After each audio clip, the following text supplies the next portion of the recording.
Matapos isilang ang kanyang 3 anak, itinapon si Liana ng sariling asawa at biyenan.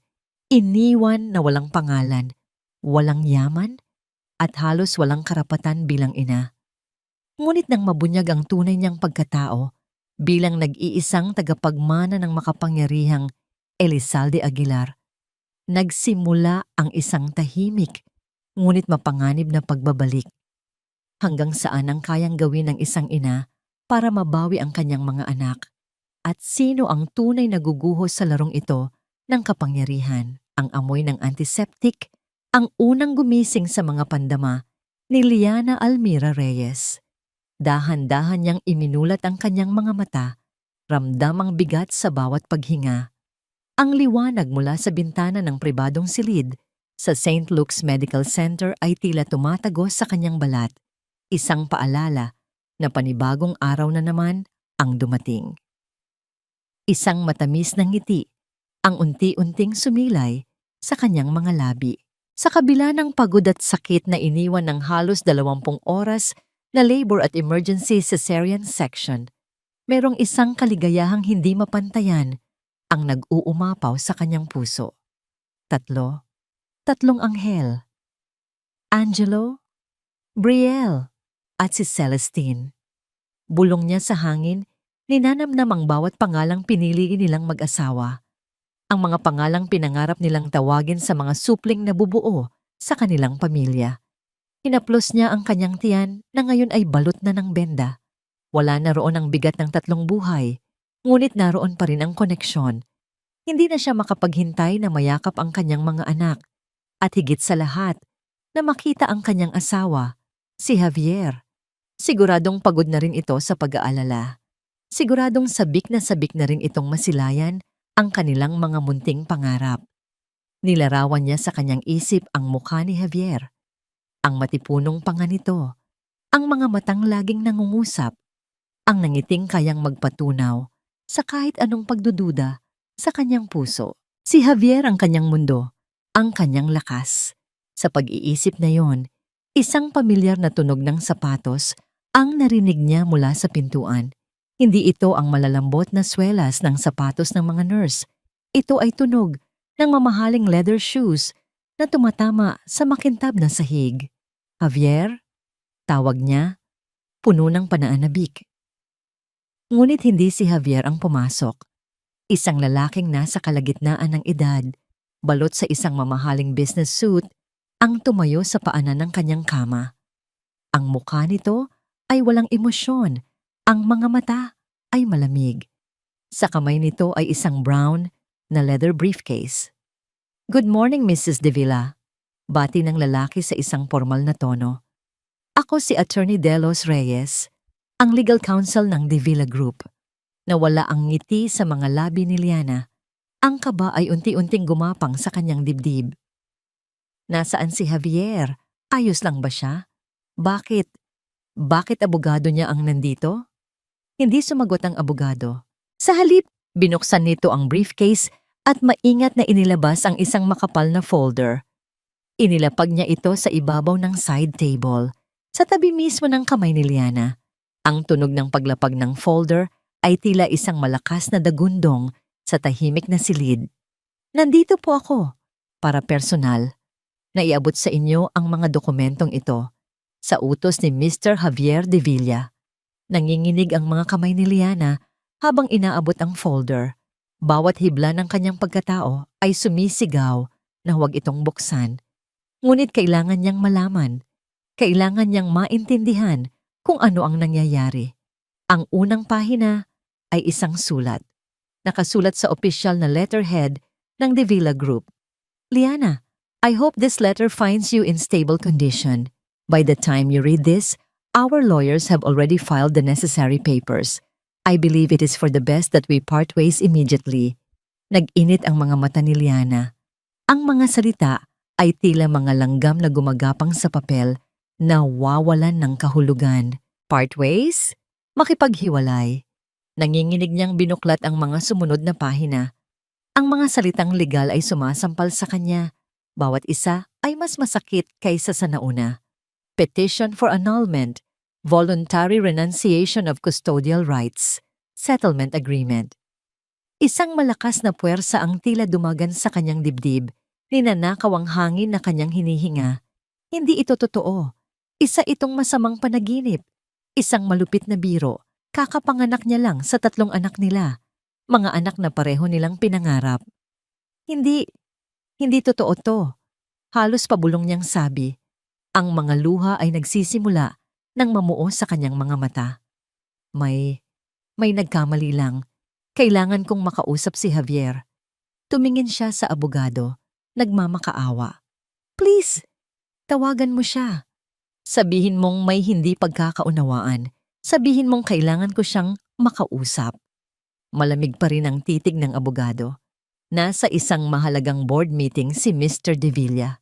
Ngunit nag-iwan siya ng utos na kung ipipilit ninyo, maaari ko siyang tawagan. Mabilis na tumango si Liana, kumakapit sa katiting na pag-asa. Inilabas ng abogado ang kanyang telepono, pinindot ang ilang numero, at inilagay sa speaker mode. Matapos ang ilang ring, isang boses na kilalang-kilala ni Liana ang sumagot. Ngunit ang init at lambing na dati niyang naririnig ay napalitan ng yelo. Yes, attorney. Sir, kasama ko po si Mrs. De Villa. Nais niya kayong makausap. Isang sandali ng katahimikan. Maririnig ni Liana ang mahinang ugong sa kabilang linya. Marahil ay tunog ng aircon sa isang malaking opisina. Javier! Basag ang boses ni Liana. Javier, anong ibig sabihin nito? Itong mga papel. Nagbibiro ka lang, di ba? Sabihin mo sa akin, isa lang tong masamang biro. Muling katahimikan. Pagkatapos ay isang malamig at walang kabuhay-buhay na sagot. Liana, walang biruan dito. This is business. Ang kumpanya ay nasa isang kritikal na yugto. Hindi ko kayang magkaroon ng anumang distraction o financial liability sa ngayon. Liability? Pabigat? Hindi makapaniwalang ulit ni Liana. Ang bawat salita ay tila isang punyal na tumatarok sa kanyang puso. Ang mga anak natin, Javier. Pabigat ba sila sa'yo? Ako? Pabigat ba ako? Isang buntong hininga ang naririnig niya mula sa kabilang linya. Isang buntong hininga ng pagkaini. Kailangan kong protektahan ang kumpanya. Pabigat lang kayo. Ang mga salitang yon ang tuluyang pumatay sa kung anumang pag-asa ang natitira sa kanya. Ang tibok ng puso niya ay tila huminto. Ang monitor sa tabi ng kanyang kama ay nagsimulang mag-ingay ng mas mabilis. Isang desperadong alarma na sumasabay sa pagguho ng kanyang mundo. Nakalagay na sa settlement ang lahat. Mayroon kang sapat na pera para makapagsimula ulit. Huwag mo na lang guguluhin ang buhay ko. Javier, huwag.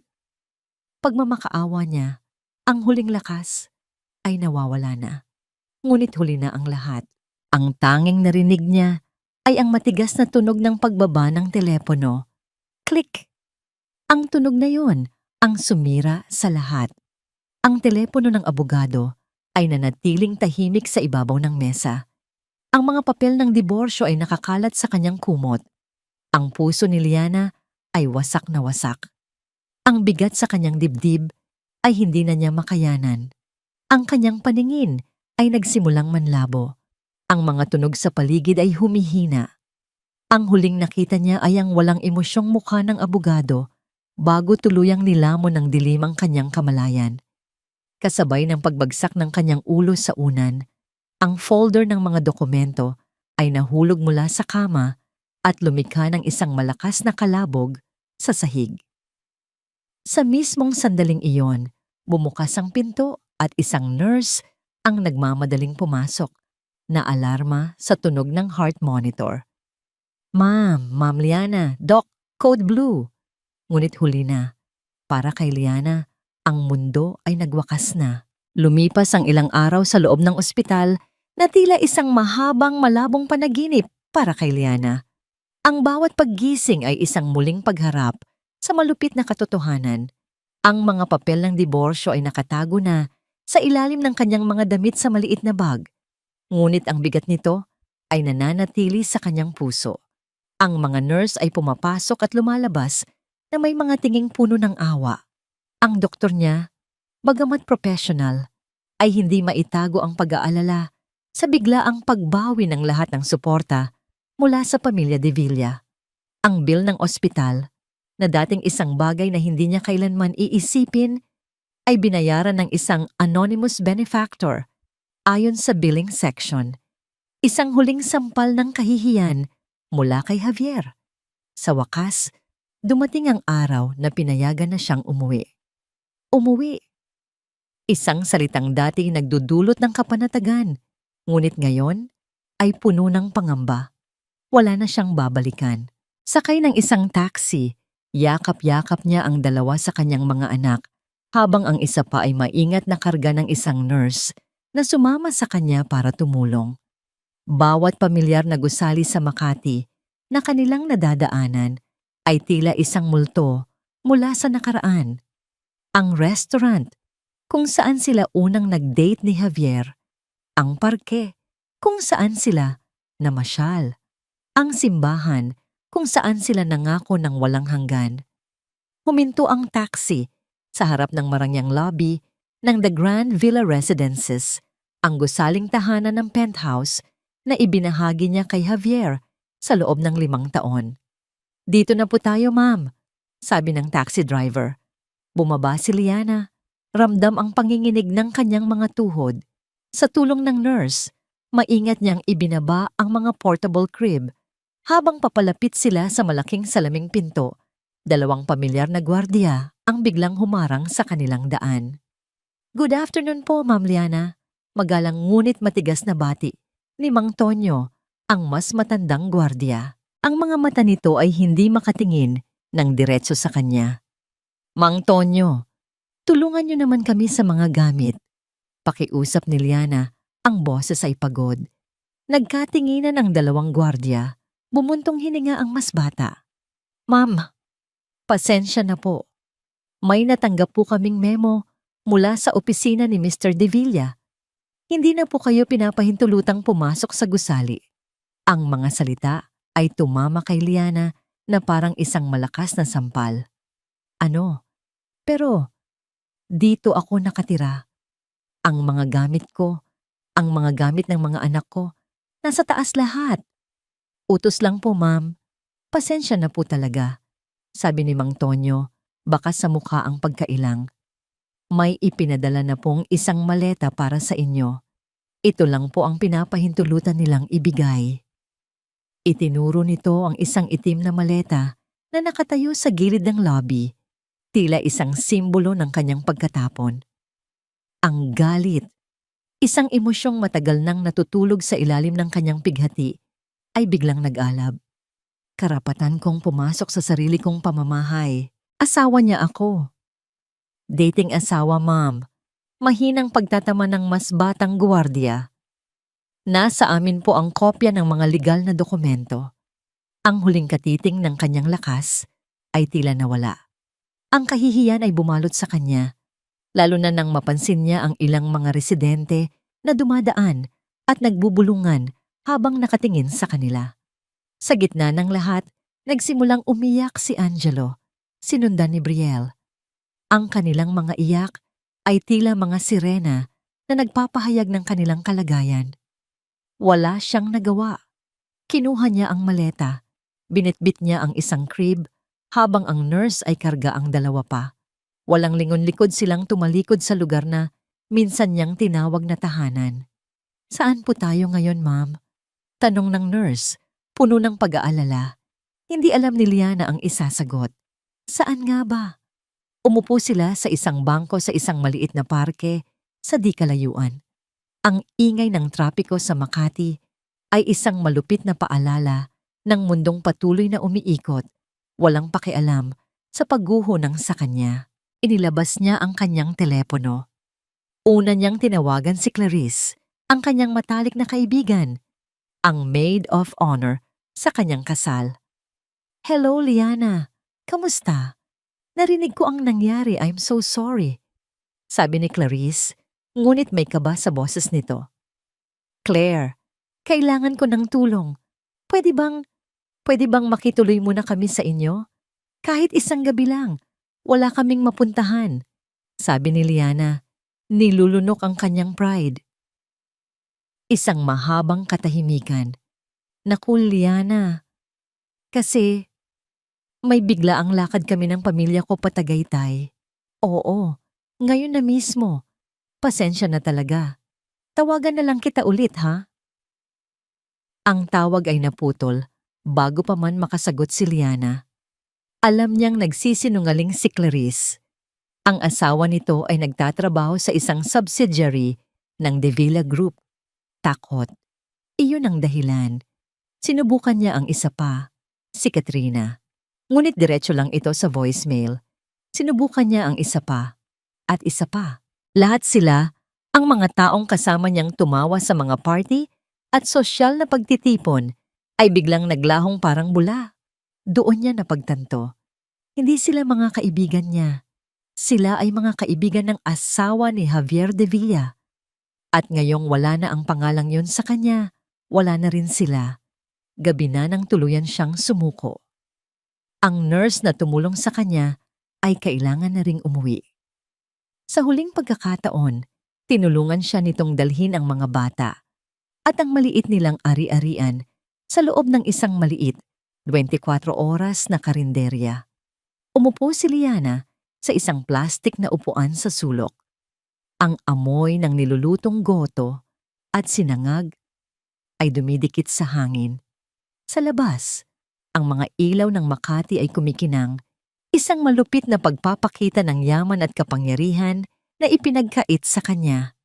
Si Celestine ay mahimbing na natutulog, ngunit sina Angelo at Brielle ay nagsisimula na namang maging irritable.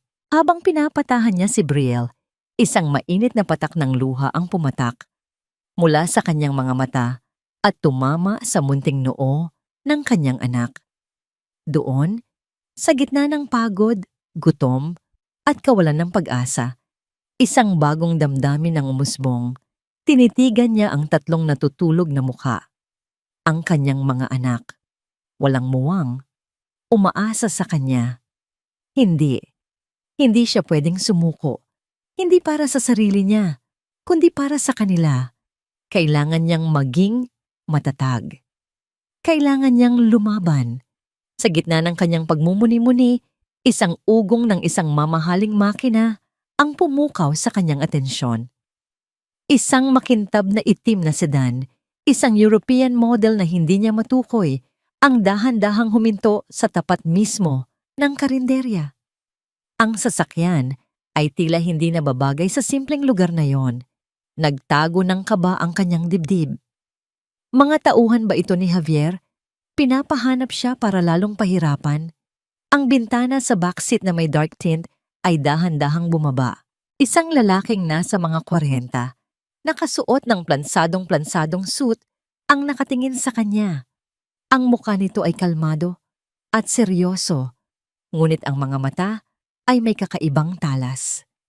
Dahan-dahan itong bumaba ng sasakyan. Bawat galaw ay may bigat at kumpiyansa. Lumapit ito sa kanyang lamesa. Mrs. Liana Almira Reyes? Tanong ng lalaki. Ang boses ay malalim at magalang.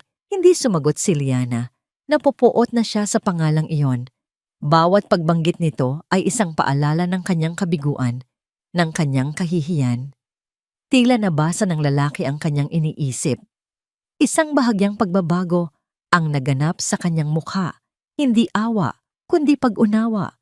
Muli itong nagsalita at sa pagkakataong ito, ang mga salitang lumabas sa bibig nito ang nagpatigil sa mabilis na pagtibok ng kanyang puso. O mas tamang sabihin na, Binibining Elizalde Aguilar? Kumunot ang noo ni Liana.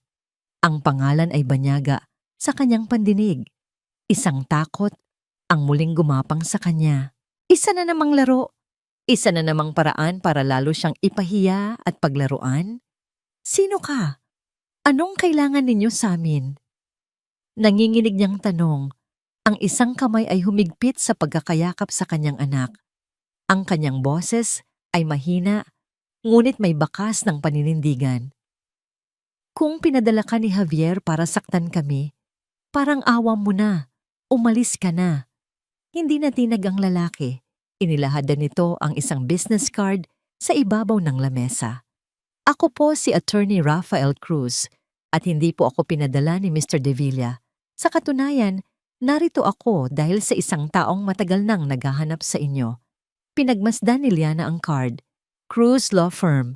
Walang anumang bakas ng De Villa Group, ngunit hindi pa rin nawawala ang kanyang pagdududa. Hindi ko maintindihan, sabi niya. Wala akong kilalang Elizalde Aguilar. Baka nagkakamali ka ng tao. Umiling ang abogado. Ang mga mata nito ay seryoso at puno ng kahulugan. Walang pagkakamali, binibini. Alam kong pagod na kayo at maraming tanong ang inyong isipan. Lahat ng yan ay masasagot, ngunit hindi rito. Iginala ni Attorney Cruz ang kanyang paningin sa maliit na karinderya, sa mga sanggol na natutulog at sa pagod na mukha ni Liana. Ang kanyang tingin ay bumalik sa kanya at sa pagkakataong ito, may bahid na ng madali ang pangangailangan. Kailangan ninyong sumama sa akin. Ligtas kayo sa akin. Pangako yan. May naghihintay po sa inyo, binibini. Isang taong magbibigay sa inyo ng kanlungang matagal nang dapat ay sa inyo. Tumingin si Liana sa kanyang tatlong anghel. Ang kanilang payapang mga mukha. Walang kamalay-malay sa kalupitan ng mundong kanilang ginagalawan. Tumingin siya sa labas, sa madilim at walang kasiguraduhang gabi ng Makati. At tumingin siyang muli sa lalaking nasa harap niya. Hindi niya ito kilala. Maaring isa itong patibong. Maaring mas malala pa ang kanyang kahihinatnan. Ngunit sa puntong ito, ano pa ba ang mawawala sa kanya? Wala na. Nasa pinakailalim na sa siya. Ang tanging daan na lang ay ang paitaas. Dahan-dahan, tumayo si Liana. Ramdam ang bigat ng buong maghapon at ng mga sugat na hindi nakikita. Isang desisyon ang nabuo sa kanyang puso. Isang desisyon na isinilang mula sa pinaghalong desperasyon at isang katiting na kuryosidad. Tumango siya sa abogado. Nakita niya ang bahagyang pagginhawa sa mukha ni Attorney Cruz. Agad itong suminyas at ang driver ng sasakyan ay mabilis na lumabas para tulungan sila. Maingat at may paggalang na binuhat ng driver ang dalawang crib habang si Liana ay mahigpit na niyakap ang isa pa. Habang naglalakad sila palabas ng karinderya at patungo sa naghihintay na itim na sasakyan, isang malamig na hangin ang sumalubong sa kanila. Para kay Liana, ito ang hangin ng pagbabago. Hindi niya alam kung saan siya dadalhin nito, kung ito ba ay tungo sa kaligtasan o sa panibagong kapahamakan. Ngunit habang pinagbuksan siya ng pinto ni Attorney Cruz, isang bagay ang sigurado. Ang babaeng pumasok sa sasakyang iyon ay hindi na ang Liana Reyes na asawa ni Javier De Villa. Siya ay isang taong nasa bingit ng isang bagong pagkakakilanlan, isang taong walang matatakbuhan, kaya't pinili na lamang sumugal sa hindi alam. Ang loob ng sasakyan ay kabaligtaran ng karinderyang pinanggalingan nila. Ang amoy ng mamahaling leather ay humahalimuyak sa hangin, at ang katahimikan sa loob ay halos nakabibingi. Pinaghihiwalay sila mula sa magulong ingay ng syudad. Mahigpit ang kapit ni Liana sa munting bassinet ni Celestine. Ang bawat pagliko ng sasakyan ay nagdudulot ng panibagong kaba sa kanyang dibdib. Pinagmasdan niya si Attorney Cruz mula sa rearview mirror. Nakaupo ito sa passenger seat sa harap, tahimik, ang mga mata ay nakatuon sa daan. Walang kahit anong pahiwatig sa mukha nito kung ano ang kanilang patutunguhan. Sino ang taong ito? At ano ang ibig sabihin ng pangalang Elizalde Aguilar? Ilang sandali pa, lumiko ang sasakyan mula sa abalang kalsada ng EDSA patungo sa isang mas tahimik at madilim na lugar. Napansin ni Liana ang matataas na pader at ang malalaking puno na nagbibigay lilim sa mga mansyon sa magkabilang panig ng daan. Forbes Park. Alam niya ang lugar na ito. Dito nakatira ang mga pinakamayayamang pamilya sa Pilipinas, mga taong mas makapangyarihan pa kaysa sa mga De Villa. Huminto ang sasakyan sa harap ng isang napakalaking itim na bakal na tarangkahan. Isang gwardiya ang lumapit at sa isang senyas lang mula sa driver, ang tarangkahan ay dahan-dahang bumukas, tila nagbibigay daan sa kanila sa isang ibang mundo. Ang bumungad kay Liana ay isang mahabang driveway na naliligiran ng mga luntiang halaman at mga naglalakihang puno ng akasya. Sa dulo nito ay nakatayo ang isang mansyon na tila kinuha mula sa isang lumang pelikula. Isang ancestral house na may disenyong Espanyol, gawa sa bato at matitigas na kahoy, ngunit halatang maayos na naalagaan. Nang huminto ang sasakyan sa tapat ng malaking pinto na gawa sa naarra, agad na bumaba ang driver upang pagbuksan sila. Tinulungan siya nitong maibaba ang mga bata. Bawat galaw ng mga tauhan ay puno ng respeto at pag-iingat, isang bagay na matagal nang hindi naramdaman ni Liana. Pagpasok nila sa loob, isang malawak na foyer ang sumalubong sa kanila. Ang sahig ay gawa sa nagkikintabang marmol at isang dambuhalang chandelier na gawa sa kristal ang nakabitin mula sa mataas na kisame. Sa gitna ng hagdanang paakyat sa ikalawang palapag ay nakasabit ang isang napakalaking painting. "Sumunod po kayo sa akin, binibini." Magalang na sabi ni Attorney Cruz, ginagabayan siya patungo sa isang malawak na sala. Naupo si Liana sa isang antigong sopa na yari sa velvet, habang maingat namang inilapag ng mga kasambahay na nakasuot ng uniforme ang mga bassinet ng kanyang mga anak sa kanyang tabi. Ang buong paligid ay nagpapahiwatig ng yaman at kapangyarihan. Isang yaman na hindi ipinagyayabang, kundi isang yaman na malalim ang ugat at kasaysayan. Isang matandang babae ang dahan-dahang lumabas mula sa isang koridor. Nakasuot ito ng isang simpleng bestidang sutla. Ang kanyang puting-puti ng buhok ay nakapusod ng maayos. Payat ang kanyang pangangatawan, ngunit merong isang aura ng awtoridad at dignidad sa bawat hakbang niya. Ngunit ang pinakapumukaw sa atensyon ni Liana ay ang kanyang mga mata. Sa kabila ng kanyang edad, ang mga ito ay matalas at puno ng emosyon, isang pinaghalong lungkot, pananabik at lakas. Tumayo si Liana, isang hindi maipaliwanag na kaba ang bumalot sa kanya. "Nakaharap mo na ang apo mo, Esmeralda." Malumanay na sabi ni Attorney Cruz sa matanda. Ang matandang babae, si Esmeralda, ay tumingin kay Liana mula ulo hanggang paa. Ang kanyang mga mata ay tila sinusuri ang bawat detalye ng kanyang mukha. Pagkatapos, ang mga mata nito ay napunta sa tatlong munting anghel na mahimbing na natutulog. Isang luha ang pumatak mula sa mata ng matanda, ngunit mabilis niya itong pinunasan. "Ako si Esmeralda Aguilar," sabi ng matanda. Ang boses ay mahinahon, ngunit may bigat. "Ako ang lola mo." Napaatras si Liana. "Lola? Imposible po. Ulila na po ako. Ang mga magulang ko, namatay sila sa isang car accident noong bata pa ako. Wala po akong ibang kamag-anak." "Hindi iyon aksidente, Hija," malungkot na sabi ni Doña Esmeralda. "At hindi ka nag-iisa." "Maari po ba akong magpaliwanag?" Sabat ni Attorney Cruz. Lumapit ito at inilahad ang isang album na balat sa katad. "Ang iyong ina, si Amalia Elizalde Aguilar, ay ang kaisa-isang anak ni Doña Esmeralda. Siya ang tagapagmana ng lahat ng ito," sabi ng abogado.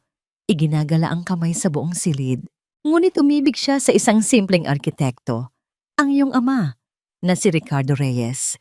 Isang pag-iibigang hindi sinang-ayunan ng pamilya noong panahong yon. Dahil dito, tinalikuran ng iyong ina ang kanyang mana at pinili niyang mamuhay ng simple kasama ang lalaking mahal niya. Binuklat ni Attorney Cruz ang album. Ang mga larawan ay lumana, ngunit malinaw pa rin. Isang magandang babae na may ngiting katulad ng kay Liana ang nakangiti sa kanya mula sa litrato. Nang isilang ka, naging buo ang kanilang kaligayahan. Nagtangka si Doña Esmeralda na makipag-ayos, ngunit huli na ang lahat. Isang gabi, habang pauwi sila mula sa isang pagdiriwang, ang kanilang sinasakyan ay sinadya na mawalan ng preno at nahulog sa isang bangin. Ikaw lang ang nakaligtas dahil naihagis ka palabas ng sasakyan. Ang bawat salita ay tila isang dagok sa puso ni Liana. Mula noon, pagpapatuloy ng abogado, walang tigil si Doña Esmeralda sa paghahanap sa iyo.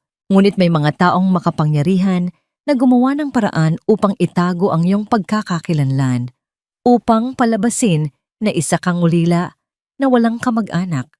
Inilagay ka sa isang ampunan kung saan ka natagpuan ng iyong mga kinagisnang magulang. Ngayon lang namin natunton ang iyong kinaroroonan nang mabalitaan namin ang nangyari sa iyo sa ospital. Hindi makapaniwala si Liana. Ang buong buhay niya, isang kasinungalingan. Tumingin siya sa malaking painting na nakasabit sa hagdanan. Ito ay isang larawan ng babaeng nasa album. Habang tinititigan niya ang babae sa larawan, ang parehong hugis ng mukha, ang parehong mga mata, ang parehong maliit na nunal sa gilid ng labi. Isang kuryente ang gumapang sa kanyang buong katawan. Ito ay hindi isang pagkakahawig lamang. Ito ay salamin ng kanyang nakaraan. Napahawak siya sa kanyang dibdib. Ang lahat ng impormasyon ay tila isang alon na lumulunod sa kanya. Si Doña Esmeralda ay dahan-dahang lumapit sa kanya. Ang kaninang awtoridad sa kanyang tindig ay napalitan ng isang malalim na pagmamahal at pagsisisi. "Patawarin mo ako, apo ko," sabi nito. Ang boses ay nanginginig na. "Patawarin mo ako kung ngayon lang kita natagpuan. Kung sana'y naging mas maunawain akong ina noon." Hindi na napigilan ni Doña Esmeralda ang kanyang mga luha. Inabot nito ang kamay ni Liana. Sa halip na malamig na balat ng isang matanda, ang naramdaman ni Liana ay isang init. Isang init ng pamilya. Isang init na matagal na niyang hinahanap-hanap. At sa sandaling iyon, ang lahat ng pader na itinayo ni Liana sa paligid ng kanyang puso ay gumuho. Humagulgol siya, isang iyak ng sakit, ng pagod, ng kalituhan, at sa wakas, ng ginhawa. Niyakap siya ng kanyang lola, isang yakap na nagsasabing, hindi ka na nag-iisa. Isang yakap na mas totoo at mas mainit kaysa sa lahat ng yakap na ibinigay sa kanya ni Javier. Nang huminahon sila, lumapit si Doña Esmeralda sa mga basinet. Maingat niyang hinaplos ang pisngi ng bawat isa sa kanyang mga apo sa tuhod. Ang kanyang mga mata ay nagliliwanag sa pagmamahal. Tumingin siyang muli kay Liana at ngayon, ang lambot sa kanyang mga mata ay napalitan ng bakal. Isang determinasyon na kayang magpatumba ng mga imperyo. "Hindi na kayo mag-iisa," mariing sabi ni Doña Esmeralda. "At hindi na kayo muling aapihin ni numan. Babawiin natin ang lahat ng kinuha sa inyo." Ang mga salitang yon ay nagtanim ng isang bagong butil ng pag-asa at lakas sa puso ni Liana. Hindi na ito ang pag-asa ng isang asawang naghihintay sa pagbabalik ng kanyang kabiyak. Ito ay ang pag-asa ng isang mandirigma na handa ng lumaban. Muling nagsalita si Attorney Cruz. Ang kanyang boses ay formal at seryoso. Lumapit ito sa isang mesa at kinuha ang isang napakakapal na folder na gawa sa mamahaling papel. Inilapag niya ito sa lamesang nasa harap ni Liana. Ang tunog nito ay may bigat at kapangyarihan. "Ito ang unang hakbang," sabi ng abogado. Ang kanyang mga mata ay nakatutok kay Liana. "Ang pag-angkin sa iyong mana." Ang tunog ng nag-uumpugang mga kopita ng champagne at ang masiglang tawanan ay umalingaw-ngaw sa loob ng pribadong silid ng The Peak, isang eksklusibong bar na tanaw ang buong skyline ng Makati. Si Javier Alfonso de Villa, ang CEO ng De Villa Group of Companies, ay nasa sentro ng lahat ng ito. Isang ngiting tagumpay ang nakapaskil sa kanyang mukha. Isang maskarang perpektong humulma sa kanyang anyo bilang isang binatang henyo sa mundo ng korporasyon. "To Javier, for successfully closing the Nakatomi merger," sigaw ng isa sa kanyang mga business partner, itinaas ang kanyang kopita. "Hear, hear!" sagot ng lahat. Itinaas din ni Javier ang kanyang baso ng single malt whiskey. To us, sabi niya, ang boses ay kalmado at puno ng autoridad. To the future of the Villa Group. Ngunit habang ang mamahaling alak ay dumadaloy sa kanyang lalamunan, hindi init ang kanyang naramdaman, kundi isang pamilyar na lamig. Ang lasa ng tagumpay na dati kanyang kinahuhumalingan ay tila lasang abo na ngayon. Ang bawat papuri, bawat pagbati ay parang mga ugong na walang kahulugan. You're a ruthless one, De Villa. Biro ng isang matabang investor habang tinatapik ang kanyang balikat. I heard you even cleaned house. Good move. No distractions. A man must always protect his assets. Assets. Ang salitang yon ay tumama sa kanya. Iyon ang ginamit niyang dahilan. Ang kumpanya, ang kanyang assets. Ngunit habang pinagmamasdan niya ang mga nagtatawa ng mukha sa paligid, mga mukhang nag-aabang sa kanyang susunod na galaw, iisang imahe lang ang paulit-ulit na lumalabas sa kanyang isipan. Ang mukha ni Liana sa ospital, puno ng pagkalito at sakit, habang hawak ang mga papel na sumira sa kanilang buhay. Excuse me for a moment, paalam niya. Pilit na pinapanatili ang kanyang ngiti. Ang kanyang ngiti. Naglakad siya patungo sa glass balcony kung saan ang ingay ng selebrasyon ay napalitan ng tahimik na ugong ng syudad sa ibaba. Ang libo-libong ilaw ay kumikinang na parang mga bituin na nahulog sa lupa. Isang imperyong gawa sa bakal at salamin. Ito ang mundo niya. Ito ang mundong pinili niya. Mula sa kanyang wallet, maingat niyang inilabas ang isang maliit at tupi-tuping litrato. Ito lang ang natira. Ang lahat ng kanilang mga larawan sa penthouse ay ipinatapon niya sa isang iglap ng galit at pagtanggi. Sa litrato, nakangiti si Liana. Ang mukha ay masaya at walang bahid ng alalahanin. Nakahawak ang kamay nito sa kanyang malaking tiyan. Nakatayo siya sa likod nito, nakayakap. Ang kanyang mga kamay ay nakapatong sa mga kamay ni Liana. Kuha ito sa kanilang huling anibersaryo, ilang buwan bago ang panganganak. Isang larawan ng perpektong pag-asa. Hinaplos ng kanyang hinlalaki ang mukha ni Liana sa litrato. Isang pagsisisi, matalas at hindi mapagkunwari, ang humiwa sa kanyang dibdib. Ano na kaya ang kalagayan niya? Nasaan na kaya sila? Ang sentimentalismo ay isang kahinaan na hindi kayang tustusan ng isang CEO, Javier. Ang boses sa kanyang likuran ay malamig, matalas, at hindi mapagkakamalan. Hindi na niya kailangang lumingon. Ang lamig na dala nito ay sapat na para kilalanin kung sino ito. Dahan-dahan niyang itinago ang litrato at humarap. Nakatayo roon ang kanyang ina, si Doña Isabela de Villa, balot sa isang eleganteng itim na bestida. Ang kanyang buhok ay perpektong nakaayos. Ang kanyang mga alahas ay kumikinang sa ilalim ng ilaw. Mama, bati niya. Pilit na itinatago ang anumang bakas ng emosyon. Nakita ko ang anunsyo ng merger. Magaling, sabi ni Doña Isabela. Ngunit ang kanyang mga mata ay hindi nagpapakita ng anumang paghanga. Ito ay isang pagkilala sa isang trabahong natapos. Pinatunayan mo na tama ang desisyon mong unahin ang pamilya. Ang pamilyang ito, itinuro niya ang kanyang sarili at ang pangalang De Villa. Ginawa ko ang nararapat, sagot ni Javier. Ang mga salita ay tila inuulit lang mula sa isang script. Mabuti, sabi ng kanyang ina. Lumapit ito at inayos ang kwelyo ng kanyang suit. Isang kilos na tila nagpapakita ng pagmamahal, ngunit sa katotohanan ay isang pagpapakita ng pagmamay-ari. Ang sakripisyong ginawa mo ay para sa ikabubuti ng ating legasya. Ang mga emosyon ay panandalian lamang. Ang kapangyarihan, iyan ang nagtatagal. Huwag na huwag mo iyong kakalimutan. Ang mga mata ni Doña Isabela ay sandaling napunta sa bulsa kung saan itinago ni Javier ang kanyang wallet. Isang tingin lang, ngunit sapat na iyon, isang babala. Bumalik ka na sa loob. Ang mga buwitre ay naghihintay na makasama ang hari. Utos nito bago siya tinalikuran at naglakad pabalik sa selebrasyon na para bang walang nangyari. Naiwan si Javier sa balcony. Ramdam ang bigat ng pagiging isang hari sa isang kahariang hindi naman talaga sa kanya, kundi sa anino ng kanyang ina. Kinabukasan, sa loob ng kanyang malawak at tahimik na opisina, hindi pa rin siya mapakali. Ang imahe ng pag-alis ni Liana sa ospital ay hindi siya tinitigilan.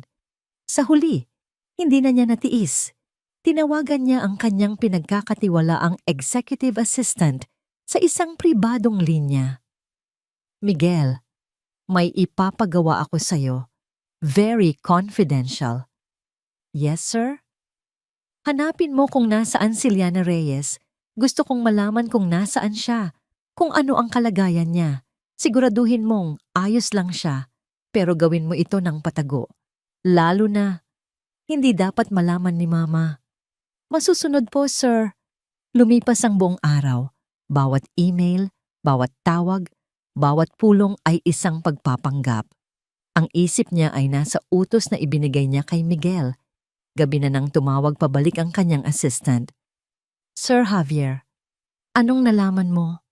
Mabilis na tanong ni Javier. Sir, iyon na nga po ang problema. Parang bula siyang naglaho, sir. Walang record na lumabas siya ng bansa. Ang mga kaibigan niya, walang nakakaalam kung nasaan siya. Ang huling nakakita sa kanya ay noong araw na umalis siya ng ospital. Pagkatapos noon, wala na. Walang bakas. Ang balitang iyon ay nagdulot ng isang matinding kaba kay Javier. Nawawala? Paano? Isang babaeng kagagaling lang sa operasyon na may 3 sanggol. Pagka-uwi niya sa penthouse, ang malaki, malamig, at walang buhay na penthouse, ang katahimikan ay tila sumisigaw. Ang bawat sulok ay may alaala ni Liana. Ang kusina kung saan siya nagluluto, ang sala kung saan sila nanonood ng pelikula, ang kwarto ng mga bata na hindi na kailanman magagamit. Binuksan niya ang telebisyon, inilipat sa ANC, umaasang ang mga numero ng stock market ay makapagbibigay sa kanya ng kahit anong uri ng distraksyon. Ngunit hindi mga numero ang sumalubong sa kanya. Isang breaking news banner ang pumuno sa screen. Isang malaking anunsyo ang kasalukuyang nagaganap mula sa Elizalde Aguilar Holdings, isa sa mga pinakamatanda at pinakapribadong konglomerasyon sa bansa. Sabi ng news anchor, ang boses ay puno ng pananabik. Matapos ang ilang dekada ng pananahimik, opisyal na ipinakikilala ng kanilang matriarch na si Doña Esmeralda Aguilar ang kanyang long-lost heiress, ang kanyang nag-iisang apo. Napatigil sa pag-inom ng tubig si Javier. Elizalde Aguilar? Ang pangalang yon ay isang alamat sa mundo ng negosyo. Ang camera ay lumipat sa isang live feed mula sa isang marangyang ballroom. Sa gitna ng entablado ay nakatayo si Doña Esmeralda. Sa tabi nito ay si Attorney Rafael Cruz at sa pagitan nilang dalawa, isang babaeng pamilyar na pamilyar sa kanya. Ngunit iba na. Ang dating malambot na buhok ay nakaayos na ngayon sa isang eleganteng paraan. Ang damit na suot ay simple, ngunit mamahalin, nagpapahiwatig ng kapangyarihan. At ang kanyang mukha, nawala na ang lambot at pag-aalinlangan. Ang mga mata niya, ang mga matang dati puno ng pagmamahal para sa kanya, ay ngayon ay matalas, malamig, at puno ng isang determinasyong hindi pa niya nakikita kailanman. Ang pangalan sa ilalim ng screen ay tila isang suntok na nagpabagsak sa kanya. Liana Almira Reyes Aguilar, heiress Elizalde Aguilar, Holdings Blag. Ang basong hawak ni Javier ay nabitawan niya at nabasag sa mamahaling sahig na gawa sa Italianong marmol. Napaupo siya sa sopa. Ang kanyang mga mata ay hindi maialis sa screen. Ang kanyang puso ay kumakaripas. Hindi sa pag-ibig o pagsisisi, kundi sa isang bagong damdamin. Takot. Ang babaeng itinapon niya. Ang pabigat. na binitawan niya ang babaeng inakala niyang nawawala at walang magawa ay bumalik. At sa kanyang pagbabalik, hindi siya isang pulubi na nagmamakaawa. Siya ay isang reyna na handa ng bawiin ang kanyang kaharian 1 buwan. 1 buwan ang lumipas mula nang tumuntong si Liana sa mansyon ng mga Aguilar. Ngunit para sa kanya, tila isang buong buhay na ang nagdaan. Ang Liana Reyes na umiiyak sa isang karinderya ay isa na lamang malayong alaala, isang aninong pilit niyang tinatalikuran. Ang pumalit sa kanya ay si Liana Elizalde Aguilar, isang pangalang may bigat, kasaysayan at kapangyarihan.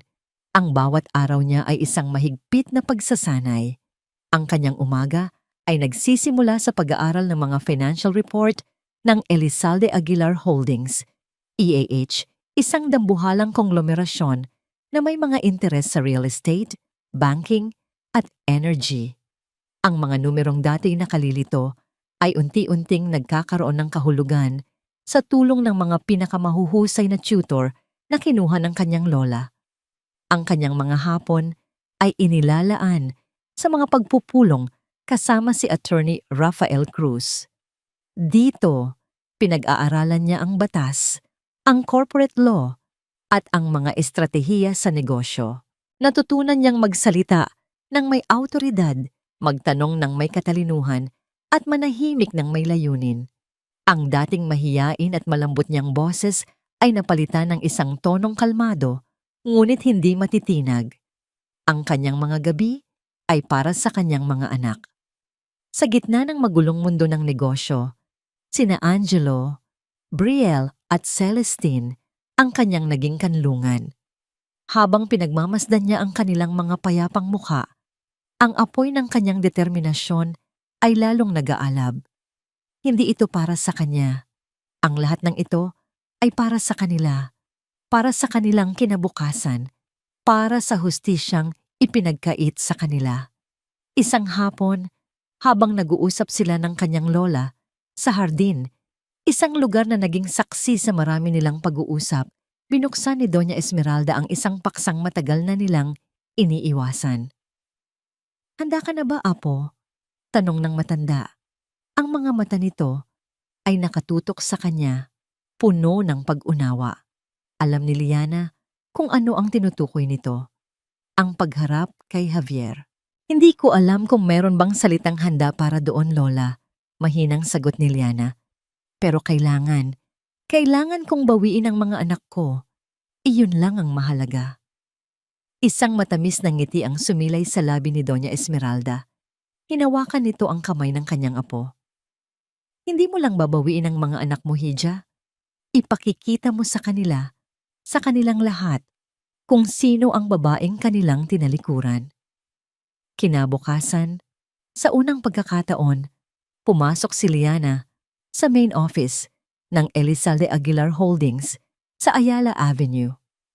Ang mga empleyado ay yumuyuko at bumabati sa kanya. Ang iba'y may paghanga, ang iba'y may pag-usisa. Ngunit wala na siyang pakialam sa kanilang mga iniisip. Ang kanyang mga mata ay nakatuon sa isang layunin. Sa loob ng malawak na boardroom, kasama ang kanyang lola at si Attorney Cruz, pinirmahan ni Liana ang mga huling dokumento na opisyal na naglilipat sa kanya ng kontrol sa malaking porsyento ng voting shares ng kumpanya. Siya na ngayon, hindi lang sa pangalan, kundi sa kapangyarihan, ang tagapagmana. "Ano ang unang mong hakbang, Liana?" tanong ni Attorney Cruz, bagamat alam na niya ang sagot. Tumingin si Liana sa labas ng bintana. Mula roon, tanaw na tanaw niya ang gusali ng De Villa Group, isang tore ng salamin at bakal na tila isang aroganteng simbolo ng kapangyarihan ni Javier. Oras na para ipadala ang mensahe, sabi niya. Ang boses ay matatag. Kinuha niya ang isang dokumentong kanina pa nakahanda sa kanyang harapan. Isang dokumentong maingat na binalangkas ni Attorney Cruz at ng kanyang legal team. Hindi ito isang pakiusap. Hindi ito isang negosasyon. Ito ay isang deklarasyon. Petition for Sole and Absolute Custody.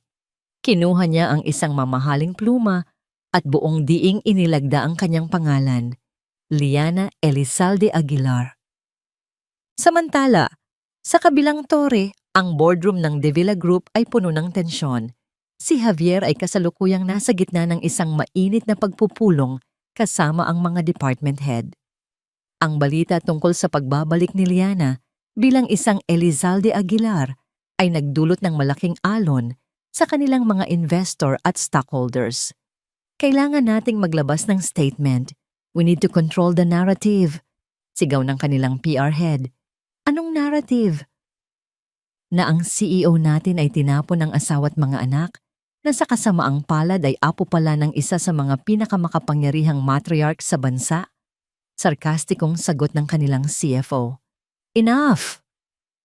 Sigaw ni Javier, ang kanyang boses ay umalingaw-ngaw sa buong silid, nagpatahimik sa lahat. I will handle this. Ako ang haharap sa kanila. Sa mismong sandaling iyon, bumukas ang pinto ng boardroom. Hindi ang sekretarya ni Javier ang pumasok, kundi si Attorney Rafael Cruz na may kasamang dalawang lalaking nakasutana rin.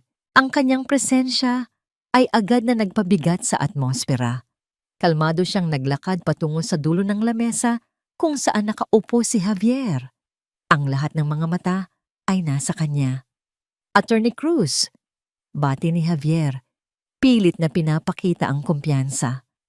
To what do we owe this unexpected pleasure? If this is about a settlement, hindi ito tungkol sa settlement, Mr. De Villa. Putol ni Attorney Cruz, ang boses ay formal at walang emosyon. Narito ako para personal na ihatid ito. Sa harap ng lahat ng department heads at miyembro ng board, marahan niyang inilapag ang isang set ng mga legal na dokumento sa makintab na lamesa, sa mismong harapan ni Javier.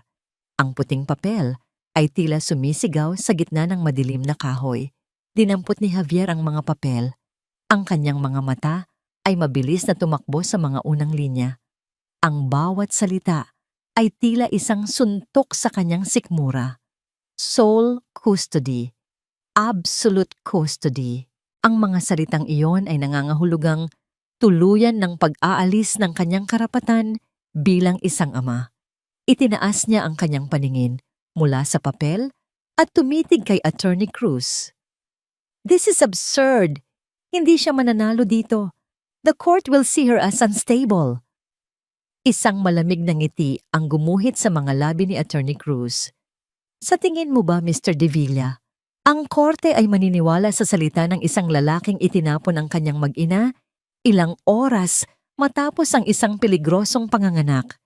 Laban sa salita ng tagapagmana ng Elizalde Aguilar Holdings, we have an army of doctors, psychologists, and character witnesses ready to testify. Ikaw? Sino ang nasa panig mo? Ang tanong na yon ay sumampal sa katotohanan kay Javier. Tumingin siya sa paligid ng silid. Ang kanyang mga department head, ang mga taong kanina lang ay nagpapakita ng kanilang katapatan, ay ngayon ay nakayuko. Iniiwasan ang kanyang tingin. Bago tumalikod si Attorney Cruz, may huli itong sinabi. Binibigyan ka namin ng 48 oras para tumugon. Pero payo ko lang, Mr. De Villa, huwag mong maliitin ang isang inang ipinaglalaban ng kanyang mga anak. Lalo na kung ang inang iyon ay may apelyidong Aguilar. Pagkasabi noon, tumalikod na si Attorney Cruz at ang kanyang mga kasama. Iniwan ang isang silid na puno ng katahimikan at isang CEO na ngayon lang napagtanto ang laki ng kalabang kanyang binangga. Nang gabing iyon, habang nag-iisa sa kanyang opisina, nagring ang telepono ni Javier. Isang numero na hindi niya gustong sagutin, ngunit wala siyang pagpipilian. Hello, Mama. Nakita ko ang ginawa niya, sabi ni Doña Isabela mula sa kabilang linya. Ang boses niya ay hindi galit. Ito ay mas masahol pa. Ito ay malamig at puno ng kalkulasyon. Isang hamon, isang deklarasyon ng digmaan. Mama, baka huwag kang magkakamaling magpadala sa emosyon, Javier. Ito ay digmaan, putol ng kanyang ina. At sa isang digmaan, Kailangang may unang dumanak na dugo. Hayaan mong ipakita ko sa batang yon kung paano lumaban ang isang De Villa. Click! Ang tawag ay naputol. At sa kauna-unahang pagkakataon, mas kinilabutan si Javier sa kung anong kayang gawin ng kanyang ina kaysa sa banta ng pagbabalik ni Liana. Ang bulwagan ng Makati Family Court ay malamig at tahimik, isang stark na kaibahan sa digmaang nagbabadyang sumiklab sa loob ng hearing room. Para kay Liana, ang bawat segundo ng paghihintay ay tila isang oras. Nakaupo siya sa pagitan ng kanyang lola, si Doña Esmeralda, at ni Attorney Cruz. Ang kanyang postura ay tuwid. Ang kanyang mga kamay ay kalmadong nakapatong sa kanyang kandungan. Ngunit sa loob-loob niya, isang bagyo ng kaba at galit ang nagwawala. Sa kabilang panig ng bulwagan, nakaupo si Javier kasama ang kanyang legal team. Ito ang unang pagkakataon na muli silang magkikita ng harapan mula noong araw sa ospital. Nagtama ang kanilang mga mata sa isang saglit. Nakita ni Liana ang gulat sa mga mata ni Javier, marahil dahil sa kanyang bagong anyo. Ngunit wala na siyang nakitang pagsisisi. Ang nakita niya ay ang parehong arogansya, ang parehong determinasyon na manalo. Isang determinasyong alam niyang hindi nagmumula sa pagmamahal sa mga anak, kundi sa takot na matalo sa laro. All rise. Ang utos ng bailiff ay nagpabalik sa kanya sa kasalukuyan. Pumasok sila sa loob ng silid. Ang hangin ay mabigat, puno ng hindi nasasabing mga salita at mga hinanakit. Nagsimula ang hearing. Ang unang nagsalita ay ang abogado ng panig ni Javier, si Attorney Mendoza, isang veteranong abogado na kilala sa kanyang agresibong pamamaraan. Your Honor, simula ni Attorney Mendoza, narito kami ngayon dahil sa isang petisyon na isinampa ng petitioner, si Genga Daliana Aguilar, na naglalayong tuluyang alisin ang karapatan ng aking kliyente, si G. Javier De Villa, sa kanyang sariling mga anak na isinilang sa loob ng kanilang kasal. Objection, Your Honor, mahinahong sabi ni Attorney Cruz. The petitioner is now legally known as Miss Liana Elizalde Aguilar. Noted, sabi ng hukom. Nagpatuloy si Attorney Mendoza, tila hindi natinag. Ang aming panig ay magpapakita ng ebidensya na ang petitioner ay dumadaan sa isang matinding postpartum depression na nagresulta sa kanyang mental instability. Dahil dito, naniniwala kami na ang pinakamabuting kapakanan ng mga bata ay ang manatili sa pangangalaga ng kanilang ama, si G. De Villa, na mayroong matatag na pinansyal at emosyonal na kapasidad para alagaan sila. Naramdaman ni Liana ang pag-init ng kanyang mga pisngi. Mental instability. Gagamitin nila ang pinakamasakit na yugto ng kanyang buhay laban sa kanya.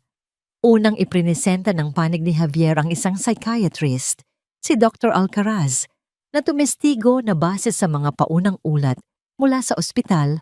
Si Liana ay nagpakita ng mga sintomas ng matinding depresyon at pagka-iritable.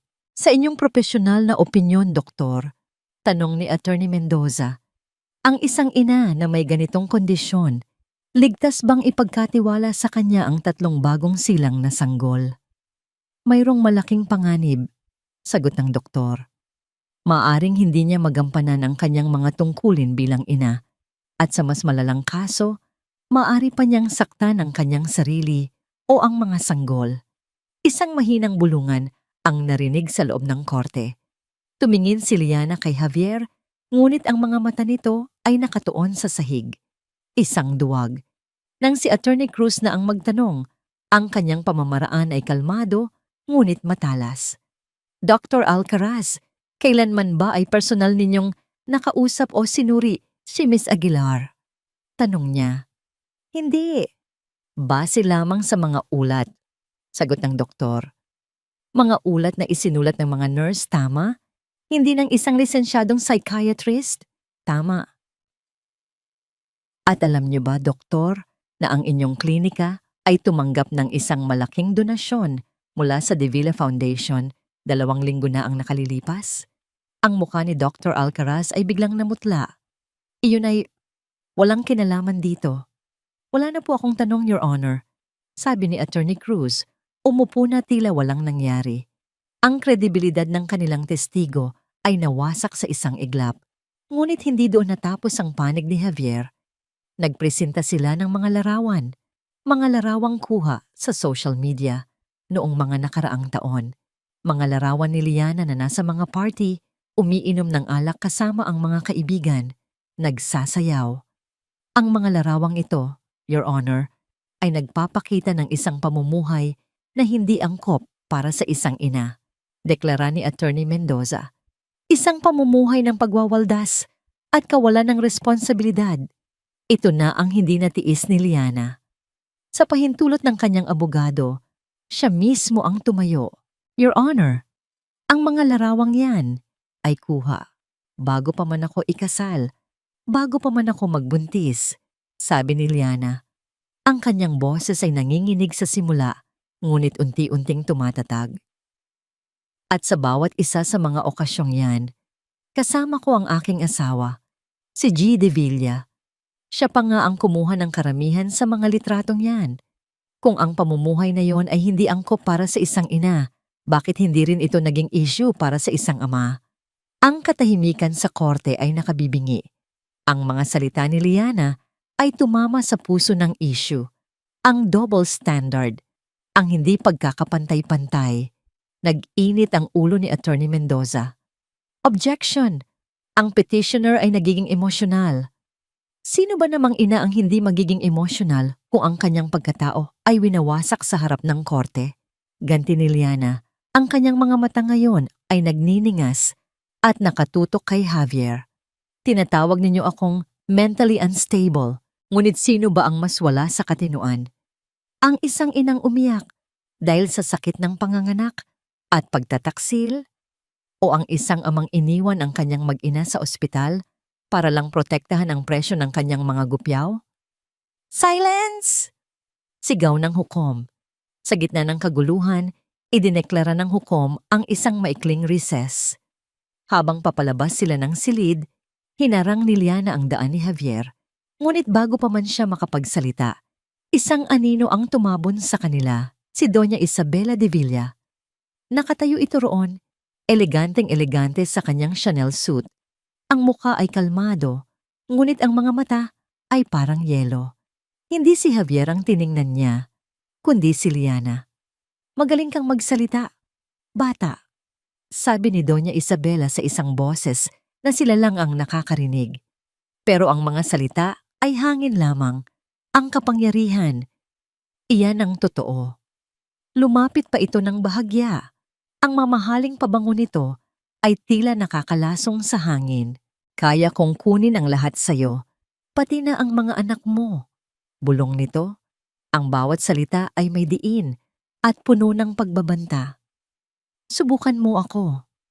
Pagkasabi noon, marahan itong inayos ang kwelyo ng damit ni Liana, 1 kilos ng panunuya, bago ito naglakad palayo, nakasunod ang kanyang anak, na tila isang asong sunod-sunuran. Naiwan si Liana na nanginginig, hindi sa takot, kundi sa isang bagong tuklas na galit. Ngayon, malinaw na sa kanya. Ang laban na ito ay hindi lang laban kay Javier. Ang tunay niyang kalaban ay ang babaeng nasa likod ng lahat ng ito. Ang reyna sa kabilang panig ng chessboard at hindi siya papayag na matalo. Ang mga sumunod na araw ay naging isang malupit na digmaan sa media. Ang bawat galaw ni Liana ay sinusundan. Ang bawat salita niya ay binibigyan ng kahulugan. Sa ilalim ng gabay ng kanyang lola at ni Attorney Cruz, nanatili siyang matatag. Nagpaunlak siya ng isang eksklusibong panayam sa isang respetadong mamamahayag, kung saan buong tapang niyang isinalaysay ang kanyang panig, hindi bilang isang biktima, kundi bilang isang ina na lumalaban. Dahil dito, ang simpatya ng publiko ay unti-unting napunta sa kanya. Ngunit alam ni Liana na ang katahimikan mula sa kampo ng mga De Villa ay isang masamang pangitain. Ang isang ahas ay pinakamapanganib kapag ito ay nag-aabang, naghahanda para sa isang nakamamatay na pagtuklaw. Ang babala ni Doña Isabela ay patuloy na umuulit sa kanyang isipan. Kaya kong kunin ang lahat sa'yo. O isang gabi, pagkatapos ng isang mahaba at nakapapagod na araw ng paghahanda para sa susunod na hearing, niyaya siya ng kanyang mga bagong kaibigan mula sa EAH, isang grupo ng mga batang executive na naging malapit sa kanya na mag-relax. Liana, kailangan mong magpahinga kahit sandali, sabi ni Sofia, ang head ng marketing. May isang bagong bukas na jazz lounge sa BG, tahimik lang doon. Isang oras lang pangako. Nag-aalangan si Liana. Ang gusto lang niya ay umuwi at mayakap ang kanyang mga anak. Ngunit nakita niya ang sinseridad sa kanilang mga mata. Marahil ay tama sila. Kailangan niya ng kahit isang oras para huminga. Sige, pumayag siya. Pero isang oras lang talaga. Ang lounge ay elegante at tahimik, gaya ng ipinangako. Umupo sila sa isang sulok, uminom ng non-alcoholic drinks, at nakinig sa malamyos na tugtugin. Sa loob ng halos isang oras, nakalimutan ni Liana ang korte, si Javier at si Isabela. Sandali siyang naging normal muli.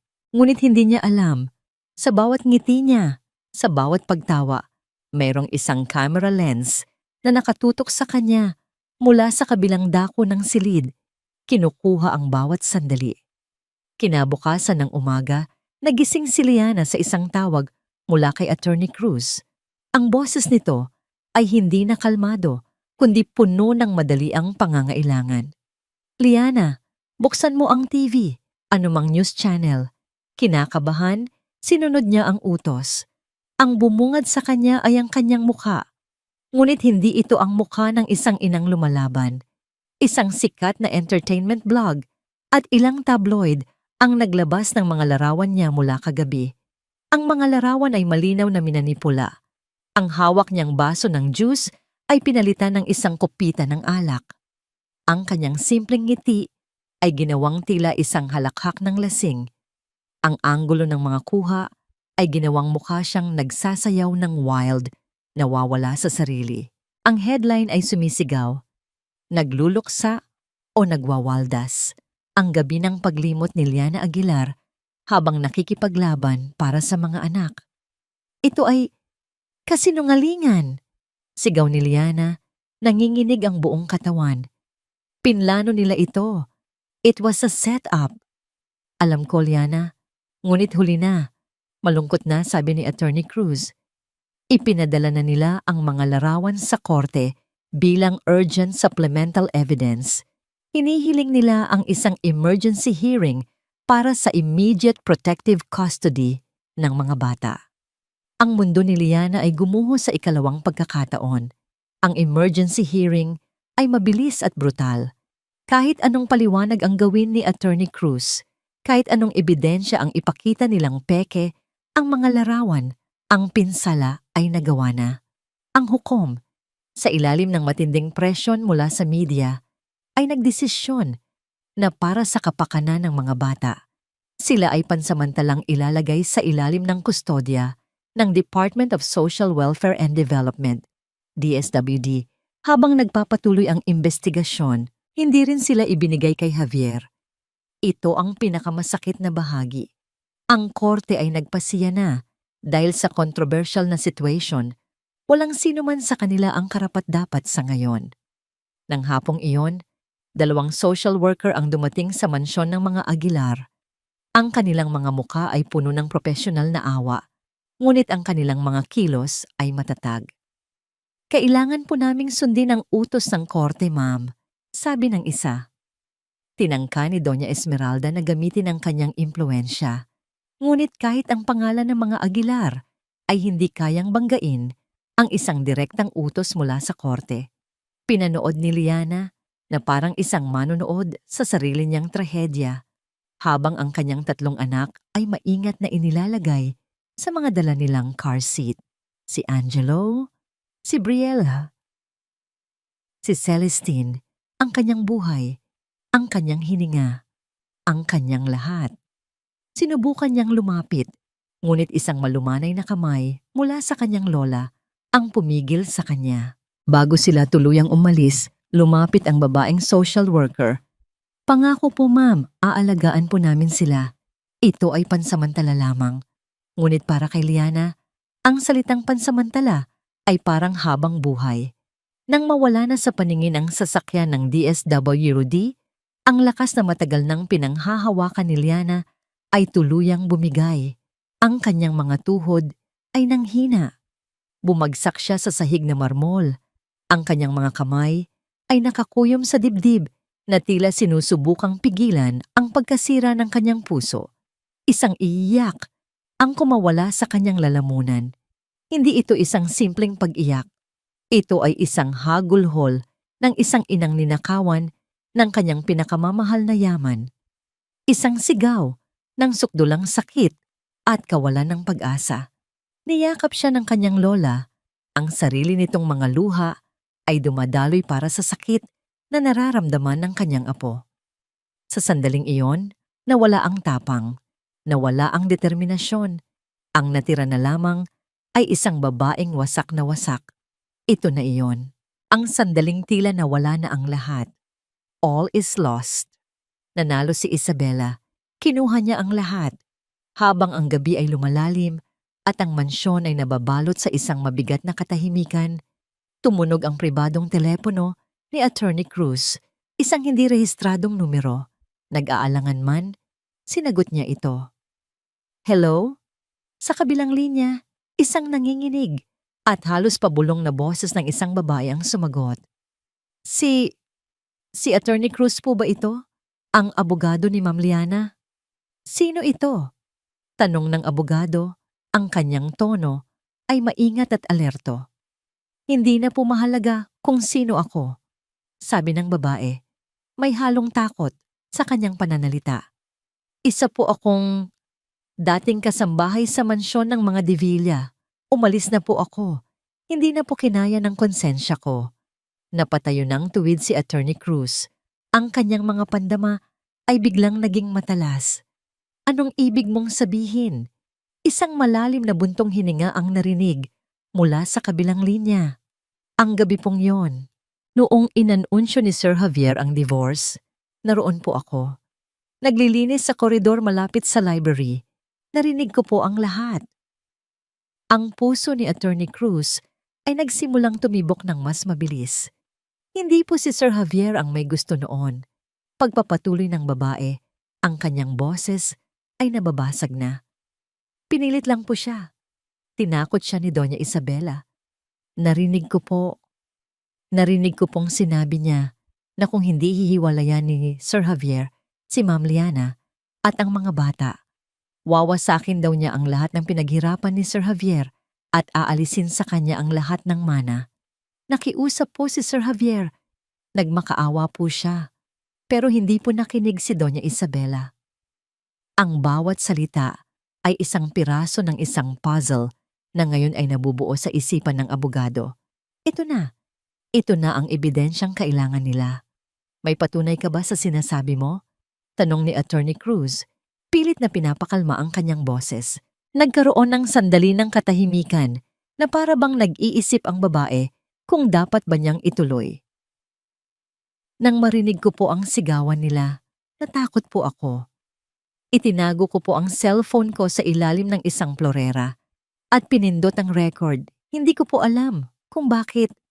Siguro po, para lang may ebidensya kung sakaling may mangyaring masama. Ito na ang bombshell.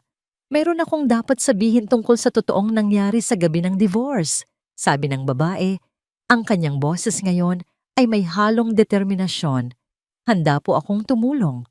Ang mga sumunod na oras matapos kunin ang kanyang mga anak ay isang malaking, itim na kawalan para kay Liana. Nakaupo siya sa dilim ng kanyang silid, nakatingin sa labas ng bintana, ngunit wala namang talagang nakikita. Ang mansyon ng mga Aguilar, na minsan ay naging simbolo ng kanyang bagong simula, ay isa na ngayong kulungang ginto. Malawak, marangya, ngunit walang buhay. Walang maririnig na iyak ng sanggol. Walang tunog ng maliliit na hininga. Tanging ang nakabibinging katahimikan. Si Doña Esmeralda ay hindi umalis sa kanyang tabi. Isang tahimik na presensya na nagbibigay ng suporta kahit walang salitang binibitawan. Ngunit kahit ang pagmamahal ng kanyang lola ay hindi kayang punan ang butas na iniwan ng kanyang mga anak sa kanyang puso. Nasa ganito silang kalagayan nang pumasok si Attorney Cruz. Iba ang itsura nito. Ang laging seryoso at kalmadong muka ay may bahid ngayon ng isang emosyong hindi pa nakikita ni Liana rito. Isang kislap ng pag-asa. "Liana, Doña Esmeralda," sabi nito. Ang boses ay mahihina ngunit may diin. Mayroon tayong isang development, isang hindi inaasahang pagkakataon. Ikinuwento niya ang tungkol sa tawag, tungkol sa dating kasambahay, tungkol sa isang sikretong recording. Sa unang pagkakataon sa loob ng maraming oras, nagkaroon ng reaksyon si Liana. Itinaas niya ang kanyang paningin mula sa sahig. Ang kanyang mga mata, na kanina'y walang buhay, ay nagkaroon ng bahagyang kislap. "Totoo ba yan?" "Hindi natin malalaman hanggat hindi natin siya nakakausap," sagot ng abogado. "Inayos ko na ang isang ligtas na pagkikita. Ngayon yan na. Pero kailangan nating mag-ingat. Kung malaman ng mga Divilla na mayroong ganitong testigo, hindi sila mag-aatubiling patahimikin siya." Isang oras ang lumipas. Sa isang pribadong function room ng isang maliit na hotel na pag-aari ng EAH, naghihintay sila. Bawat tunog mula sa labas ay nagpapakaba kay Liana. Paano kung isa itong patibong? Paano kung isa na naman itong laro ni Isabela? Maya-maya, bumukas ang pinto at pumasok ang isang babaeng nasa mga 50 anyos. Balot sa takot at pag-aalinlangan. Nakayuko ito. Hindi makatingin ng diretsyo. Ito si Manang Elsa. Pinaupo siya ni Attorney Cruz at binigyan ng isang basong tubig. "Huwag po kayong matakot, Manang Elsa," malumanay na sabi ni Liana. "Ligtas po kayo rito. Nagpapasalamat po ako sa inyong tapang." Tumingala ang matanda at sa kanyang mga mata, nakita ni Liana ang pinaghalong awa at pagsisisi. "Patawarin niyo po ako, Ma'am Liana. Matagal ko na po sanang gustong gawin ito, pero natakot po ako para sa pamilya ko." "Naiintindihan ko po," sagot ni Liana. "Ang mahalaga po ay narito na kayo ngayon. Pakiusap, ikwento niyo po sa akin ang lahat." Nanginginig ang boses ni Manang Elsa habang isinasalaysay niya ang mga pangyayari noong gabing iyon. Inilarawan niya kung paano niya narinig ang sigaw ni Doña Isabela mula sa library, kung paano nito sinabihan si Javier na isang malaking pagkakamali at isang pabigat, si Liana at ang mga bata. Sinabi po ni Doña Isabela na kung hindi susunod si Sir Javier, babawiin niya ang lahat, ang posisyon bilang CEO, ang mana, ang pangalan. "Wawasakin kita hanggang sa wala nang matira sa'yo, Javier." Iyon po ang eksaktong sinabi niya. Napahawak si Liana sa kanyang bibig. Nagmakaawa po si Sir Javier. Halos pabulong na sabi ni Manang Elsa. Ang mga luha ay tumutulo na. "Mama, huwag. Mga anak ko sila." Paulit-ulit po niyang sinabi iyon.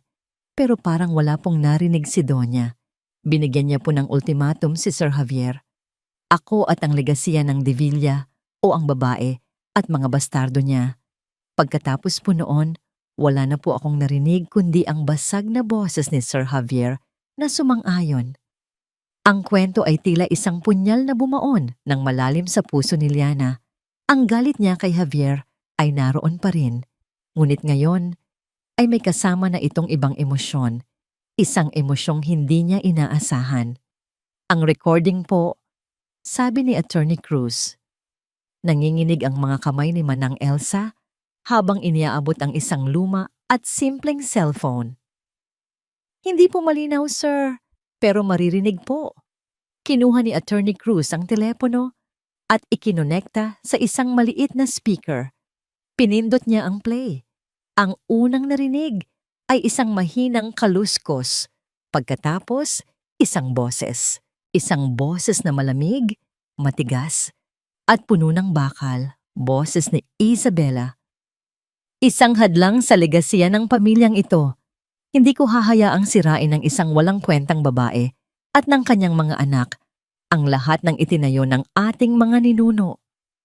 Pagkatapos ay ang boses ni Javier, basag at desperado. Mama, parang awa mo na. Pamilya ko sila. Mga anak ko. Wala kang pamilya kundi ako. Pumili ka, Javier. Ngayon din, sila o ako. Isang mahabang katahimikan, maririnig ang isang mahinang paghikbi at pagkatapos, ang pinakamasakit sa lahat, ang halos hindi na marinig na pagsuko ni Javier. Kayo po, Mama. Kayo po ang pipiliin ko. Pinatay ni Attorney Cruz ang recording. Ang katahimikan sa silid ay mas mabigat pa kaysa sa kanina. Hinawakan ni Liana ang lamesa para suportahan ang sarili. Ang Javier na narinig niya sa recording ay hindi ang makapangyarihang CEO na kinilala niya. Ito ay isang lalaking durog, isang batang lalaking takot sa sarili niyang ina. Ang galit niya sa pagiging duwag ni Javier ay nag-aapoy. Bakit hindi siya lumaban? Bakit siya sumuko? Ngunit sa ilalim ng nag-aapoy na galit na yon, merong isang maliit na kislap ng awa. Isang awa para sa lalaking minsan niyang minahal na ngayon nakikita niyang biktima rin pala. Isang biktima ng isang mas malaking kasamaan. Dahan-dahan, itinaas ni Liliana ang kanyang ulo. Ang luha at sakit sa kanyang mga mata ay nawala. Ang pumalit dito ay isang apoy. Isang apoy na hindi na basta galit lang, kundi isang malamig at nakapokus na determinasyon. Tumingin siya sa kanyang lola. Pagkatapos ay kay Attorney Cruz. Ang tingin na iyon ay nagsasabi ng lahat. Tapos na ang pagiging biktima. Tapos na ang pag-iyak. Salamat po, Manang Elsa, sabi ni Liana. Ang kanyang boses ay kalmado na ngayon, ngunit may isang bagong tigas na hindi pa naririnig sa kanya dati. Titiyakin po namin ang inyong kaligtasan. Tumingin siya kay Attorney Cruz. Ang lahat ng pag-aalinlangan, lahat ng sakit, ay naglaho na at napalitan ng isang malinaw na layunin. Ang kanyang tunay na kaaway ay may pangalan na ngayon, Isabela de Villa. Hindi na ito tungkol sa korte, sabi ni Liana. Ang bawat salita ay tila isang patalim. Ang korte ay para sa hustisya. Ang ginawa niya ay higit pa roon. Tumayo siya, ang kanyang tindig ay nagbago. Ang babaeng halos gumuho kanina ay wala na. Ang nakatayo ngayon ay isang reyna na handa nang sakupin ang teritoryo ng kanyang kalaban. Oras na para dalhin ang laban sa teritoryo nila. Ang katahimikan ay hindi nangangahulugang pagsuko. Para sa kampo ng Elizalde Aguilar, ang katahimikan ay paghahanda. Sa mga sumunod na linggo, matapos makuha ang recording, walang anumang ingay na nagmula sa kanila. Itinigil nila ang pakikipag-ugnayan sa media. Itinigil nila ang anumang legal na mosyon. Mula sa pananaw ng publiko at ng mga De Villa, tila sumuko na si Liana. Naghihintay na lamang sa pinal na desisyon ng korte. Ngunit sa likod ng mga nakasarang pinto ng EH Tower, isang digmaan ang masusing pinaplano. Ang boardroom na dati pinag-aaralan lamang ni Liana ay naging kanyang war room. Sa pamumuno ni Doña Esmeralda, tinipon nila ang isang strike team, isang grupo ng mga pinakamahuhusay na financial analyst, corporate lawyer, at investment strategist ng EAA. Sa gitna nilang lahat, nakaupo si Liana. Hindi na siya ang estudyanteng nakikinig lamang. Ngayon, siya na ang nagtatanong. Siya na ang nagdedesisyon. Ang sakit na kanyang pinagdaanan ay hinulma siya sa isang leader na may matalas na isip at hindi natitinag na determinasyon. Ang De Villa Group ay parang isang malaking toring gawa sa salamin, paliwanag ni G. Velasco, ang kanilang Chief Investment Officer, habang itinuturo ang isang komplikadong chart. Maganda tingnan sa labas, ngunit marupok sa loob. Matagal na silang gumagamit ng creative accounting para pagandahin ang kanilang mga ulat. Ang kanilang pinakamalaking kahinaan ay ang kanilang mga utang sa mga dayuhang bangko at ang kanilang pag-asa sa iisang malaking investor, ang Kawahara Group mula sa Japan. Kilala ko si Mr. Kawahara. Sabat ni Doña Esmeralda, ang kanyang boses ay kalmado. Isa siyang taong labis na nagpapahalaga sa tradisyon at integridad ng pamilya. Isang plano ang nabuo. Hindi ito magiging isang marahas na pag-atake. Ito ay magiging isang dahan-dahan at tiyak na pagwasak, piraso bawat piraso. Ang unang hakbang ay tahimik. Gamit ang iba't ibang shell corporations, nagsimulang bumili ng mga non-voting shares ng Davila Group. Ang EA, maliit lang sa simula. Sapat na hindi mapansin. Ngunit paunti-unting pinalaki hanggang sa sila na ang may hawak ng pinakamalaking block ng shares na hindi pag-aari ng mga Davila. Ang ikalawang hakbang ay mas tuso. Gamit ang kanilang malawak na network, pinalabas ni Attorney Cruz ang mga anonymous tips sa mga international financial regulators. Ang mga tips na ito ay naglalaman ng mga totoong ebidensya ng mga kahina-hinalang transaksyon ng Davila Group, mga impormasyong nakuha nila mula sa kanilang masusing investigasyon. Ito ay nagresulta sa isang biglaang regulatory audit sa mga operasyon ng Davila na nagdulot ng pagkaalarma sa kanilang mga stockholder. Ang ikatlong hakbang ay ang pinakapersonal. Isang pribadong delegasyon sa pamumuno ni Attorney Cruz ang lumipad patungong Tokyo. Dala nila ang isang simpleng regalo para kay Mr. Kawahara, isang kopya ng istorya ni Liana, isinalin sa wikang Hapon, kasama ang mga detalye ng maruming laro ni Doña Isabela. Hindi nila kailangang sabihin na mag-divest. Ang simpleng paglalahad ng katotohanan ay sapat na. Sa loob ng Davila Group, ang epekto ay parang isang lindol. Unang dumating ang balita tungkol sa audit. Nagdulot ito ng pagbaba ng kanilang stock price ng 5%. Huwag kayong mag-alala. Ito ay isang panggugulo lamang mula sa ating mga kalaban.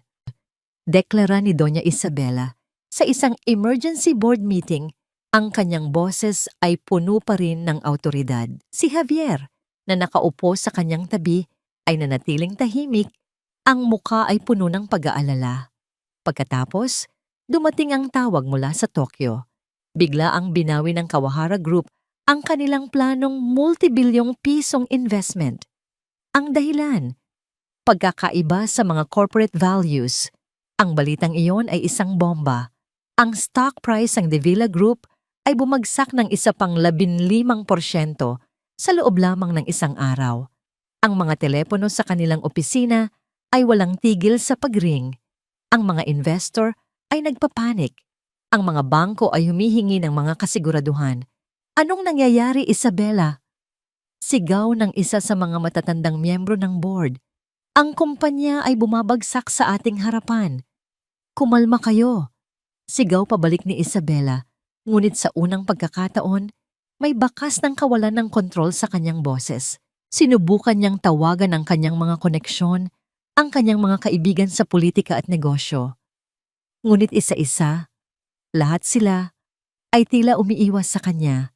Ang anino ng Elizalde Aguilar ay mas malaki kaysa sa kanyang inaakala. Natuklasan niyang ang bawat pader na kanyang sinasandalan ay unti-unti nang ginigiba.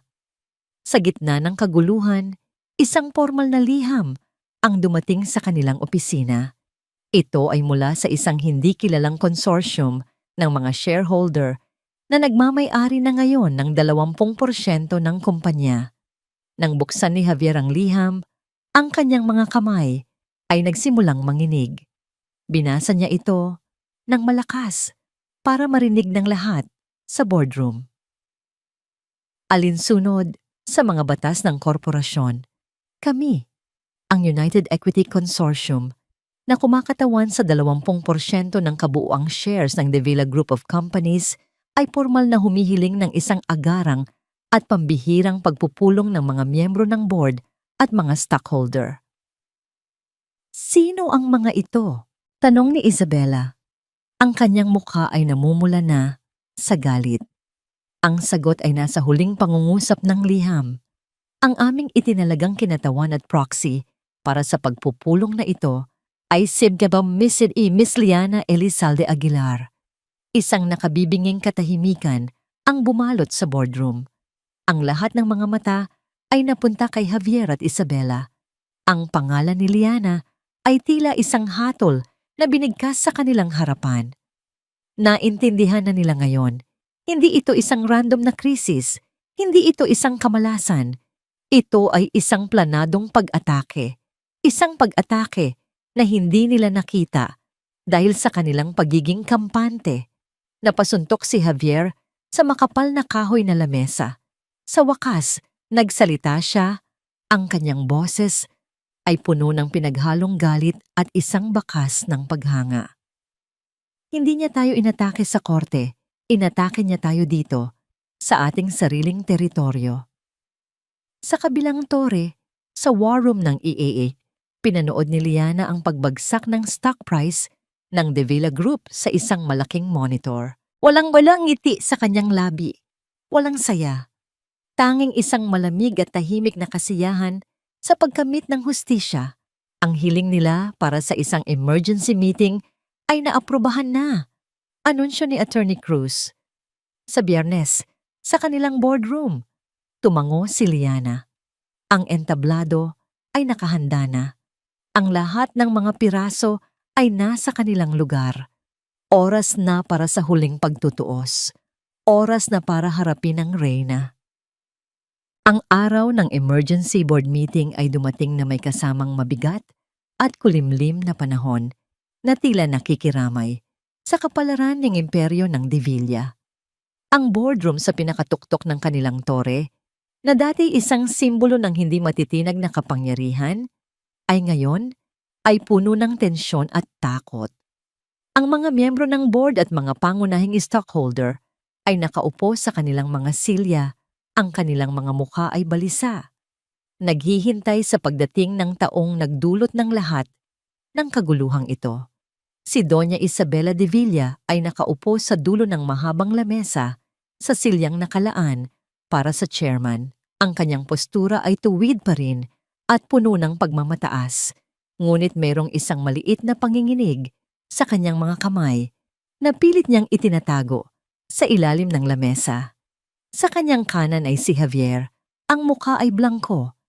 Tila isang sundalong naghihintay na lamang sa kanyang hatol. Eksakto 9:00 ng umaga, bumukas ang malaking pinto ng boardroom. Pumasok si Liana. Kung inaasahan nilang makita ang isang babaeng galit o naghihiganti, nabigo sila. Ang babaeng pumasok ay sagisag ng katahimikan at kapangyarihan. Nakasuot siya ng isang simpleng navy blue power suit na perpektong bumagay sa kanyang katawan. Ang kanyang buhok ay nakatali sa isang mababang pusod. Ang kanyang mukha ay may kaunting makeup lamang na lalong nagpalitaw sa talas ng kanyang mga mata. Sa kanyang likuran ay si Attorney Rafael Cruz na may dalang isang leather briefcase. Ang lahat ng ingay sa silid ay namatay. Bawat mata ay nakatuon sa kanya habang naglalakad siya nang may kumpiyansa patungo sa bakanteng silya sa kabilang dulo ng lamesa, diretsong katapat ni Doña Isabela. Ang kanyang bawat hakbang ay tila isang dagundong sa tahimik na silid. "Good morning," bati ni Liana. Ang kanyang boses ay kalmado, ngunit umalingaw-ngaw sa buong silid. "Salamat sa pagpapaunlak sa aming hiling para sa pagpupulong na ito. Let's not waste any more time. Sino ka para utusan kami sa sarili naming pamamahay?" Sarkastikong sabi ni Doña Isabela, sinusubukang bawiin ang kontrol. Isang bahagyang ngiti ang sumilay sa labi ni Liana. "Ako ang kinatawan ng 20% ng kumpanyang ito, Doña Isabela. Kaya't meron akong karapatan.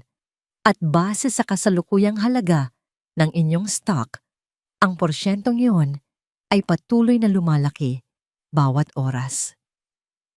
Isang sampal ng katotohanan na nagpatahimik kay Isabela. Nandito tayo ngayon dahil sa isang simpleng tanong. Pagpapatuloy ni Liana, iginagala ang kanyang paningin sa bawat miyembro ng board. Paano napunta sa ganitong kalagayan ang isang kumpanyang dati matatag?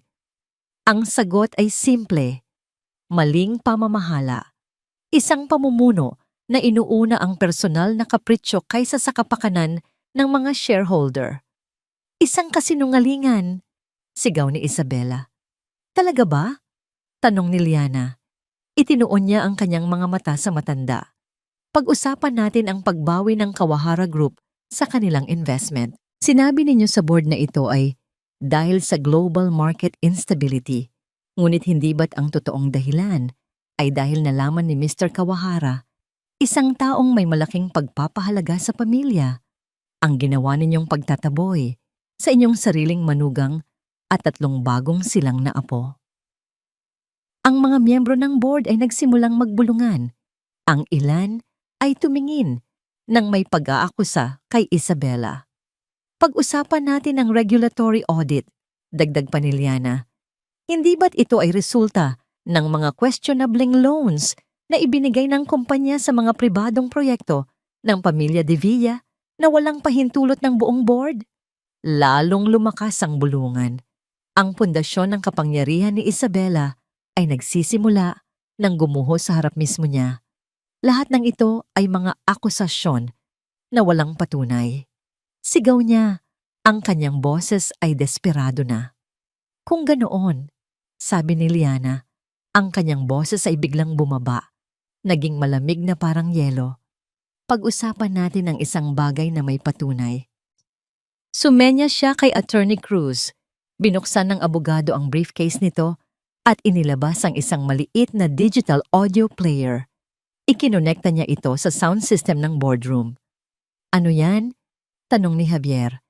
Sa unang pagkakataon ay nagsalita. May takot sa kanyang mga mata. Alam na niya kung ano yon. Ang tawag ko rito? Sabi ni Liana.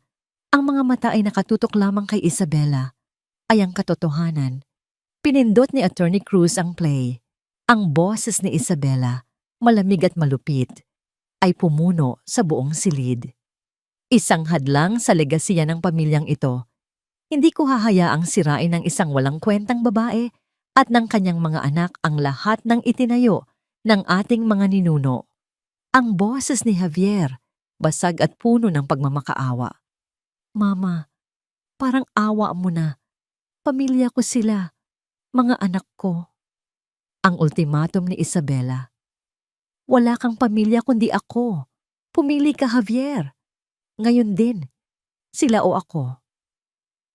At ang huling pagsuko ni Javier, kayo po, Mama. Kayo po ang pipiliin ko. Nang matapos ang recording, ang katahimikan sa loob ng boardroom ay nakabibingi.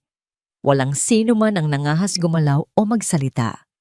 Ang maruming lihim ng pamilya De Villa ay nakaladlad na ngayon sa harap ng lahat. Si Javier ay napayuko, ang kanyang mga kamay ay nakatakip sa kanyang mukha sa sukdulang kahihiyan. Si Doña Isabela naman ay nakatitig kay Liana, ang kanyang mukha ay hindi na mapagkunwari. Ito ay purong galit at pagkamuhi. Ang maskara ng eleganteng matriarch ay tuluyan ng nabakbak. Kaya ngayon, sabi ni Liana, tumatayo. Ang kanyang boses ay malinaw at matatag. Bilang isang pangunahing stockholder at higit sa lahat, bilang isang ina na inagawa ng mga anak dahil sa kapritsyong ito, ako ay naglalatag ng isang mosyon. Tumingin siya sa bawat miyembro ng board. Isang mosyon para sa isang vote of no confidence laban sa chairman na si Doña Isabela De Villa at sa CEO na si Javier De Villa dahil sa kanilang mga aksyon na nagdulot ng matinding pinsala sa reputasyon at pinansyal na katatagan ng kumpanyang ito. Ang mga salita ay tila isang hatol.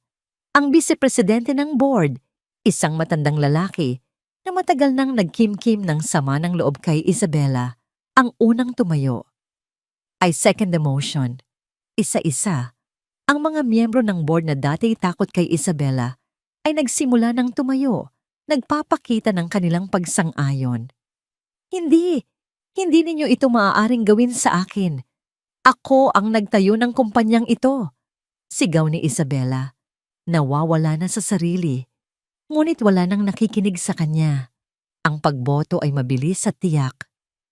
All in favor. Halos lahat ng kamay sa silid ay itinaas. The motion is carried. Anunsyo ng Vice-Presidente. Sina Doña Isabela at Javier de Villa ay opisyal ng tinatanggal sa kanilang mga posisyon. Epektibo kaagad. Ang pagbagsak ay ganap na.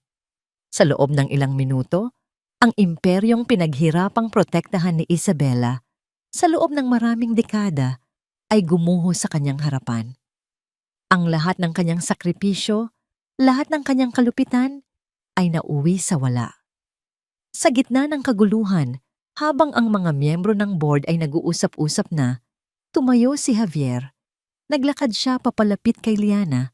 Ang kanyang mga mata ay puno ng isang emosyong hindi pa nakikita ni Liana rito. Ang tunay na pagsisisi. Patawad. Bulong niya. Ang boses ay basag. Isang salita. Ngunit naglalaman ng bigat ng lahat ng kanyang pagkakamali. Tinitigan siya ni Liana. Hindi ng galit, kundi ng isang uri ng malungkot na pagtanggap. Hindi na niya kailangan ang paumanhin nito. Hindi na nito mababago ang nakaraan. Tumalikod si Liana at naglakad palabas ng boardroom, kasama si Attorney Cruz. Iniwan niya ang naguhong imperyo, ang naghihinagpis na reyna, at ang prinsipe na nawalan ng kaharian. Ang laban ay tapos na, at siya ang nagwagi. Yeah. Ang balita ng pagpapatalsik sa mga De Villa ay kumalat na parang apoy. Naging laman ito ng bawat pahayagan at business news program. Ang De Villa Group, na ngayon nasa ilalim ng isang bagong interim management, ay abala sa paglilinis ng pinsalang iniwan ng dating pamunuan. Para sa mundo, isa itong corporate drama. Ngunit para kay Javier, ito ang katapusan ng lahat. Ang mansyon ng mga De Villa na dati sentro ng kapangyarihan at sosyal na pagtitipon ay nababalot ngayon sa isang mabigat na katahimikan. Matapos ang board meeting, hindi na nagpakita si Doña Isabela. Nagkulong ito sa kanyang silid, tumatangging kumain o makipag-usap kaninuman. Ang babaeng dating nag-uutos sa buong mundo ay ngayon ay isang bilanggo ng sarili niyang pagmamataas at pagkatalo. Si Javier naman ay naglalakad sa mga pasilyo ng kanilang bahay na parang isang multo. Bawat painting sa dingding, bawat mamahaling palamuti ay tila isang paalala ng presyo ng kanyang ambisyon o mas tamang sabihin ng ambisyon ng kanyang ina na pilit niyang inako bilang sa kanya. Tinitigan niya ang isang malaking family portrait sa sala. Nakatayo roon ang isang batang Javier sa pagitan ng kanyang ama at ina. Ang kanyang ama, isang mabait, ngunit mahinang tao, ay namatay sa atake sa puso dahil sa stress sa negosyo. Mula noon, si Isabela na ang humulma sa kanya. Hinulma siya para maging matigas, walang awa, isang perpektong tagapagmana. Sa proseso, nawala niya ang kanyang sarili. Wala nang natira para sa kanya rito. Ang yaman, ang kapangyarihan, ang pangalan, lahat ay nawala. Ngunit sa gitna ng pagkawala, may isang bagay siyang natagpuan. Kalayaan. Kalayaan mula sa anino ng kanyang ina. Kalayaan mula sa bigat ng isang apelyidong hindi niya naman talaga pinili. May isang huling bagay siyang kailangang gawin bago niya tuluyang talikuran ang lahat. Kinabukasan, isang simpleng sasakyan ang huminto sa harap ng mansyon ng mga Aguilar. Si Javier, nakasuot ng simpleng polo shirt at maong, isang anyong hindi pa nakikita sa kanya ng publiko, ang bumaba. Walang arogansya, walang alalay, isang ordinaryong tao lamang. Hinarang siya ng mga gwardiya sa tarangkahan. "Pasensya na po, sir. Hindi po kayo pwedeng pumasok." "Naiintindihan ko," sabi ni Javier. Walang bakas ng galit. "Maari bang sabihin ninyo kay Liana na narito ako? Hindi ako aalis hanggat hindi niya ako kinakausap. Gusto ko lang makita ang mga bata sa huling pagkakataon." Ang balita ay mabilis na nakarating kay Liana, na kasalukuyang nasa hardin kasama ang kanyang mga anak. Matapos ang pagbagsak ng mga De Villa, mabilis na ibinalik ng korte ang buong kustodya sa kanya. Nag-alinlangan siya. Isang bahagi niya ang gustong isara ang tarangkahan at wag na siyang muling makita pa. Ngunit isang bahagi, ang bahaging nakarinig sa kanyang basag na boses sa recording, ang nagtulak sa kanya na maging mas matalino. Papasukin ninyo siya. Utos niya sa gwardiya, pero hanggang sa hardin lang. Ilang sandali pa, pumasok si Javier. Nakita niya si Liana na nakaupo sa isang kumot sa damuhan, napapalibutan ng 3 maliliit na anghel na masayang naglalaro. Ang eksenang iyon, isang eksena ng kapayapaan at kaligayahan, ang eksenang ipinagkait niya sa kanyang sarili. Ito ang dapat ay buhay niya. Isang matinding kirot ng pagsisisi ang tumusok sa kanyang puso. Dahan-dahan siyang lumapit. Bawat hakbang ay tila 1 milya ang layo. "Liana," sabi niya. Ang kanyang boses ay mahina. Tumingin sa kanya si Liana. Ang kanyang mga mata ay kalmado, walang bakas ng galit o pagkamuhi. Ang nakita ni Javier ay isang bagay na mas masakit pa. Indifference. "Javier," sagot niya, isang simpleng pagkilala. "Sila ba?" Hindi niya matapos ang tanong. "Si Angelo," sabi ni Liana, itinuturo ang batang lalaki na may buhok na katulad ng kay Javier. "Si Brielle at si Celestine." Napatitig si Javier sa kanyang mga anak, ang kanyang mga anak. Sa unang pagkakataon, nakita niya sila hindi bilang isang liability, kundi bilang isang bahagi ng kanyang sarili. Nagsimulang mamasa ang kanyang mga mata. Lumuhod siya sa damuhan para maging kapantay nila. "Pwede ko ba?" tanong niya.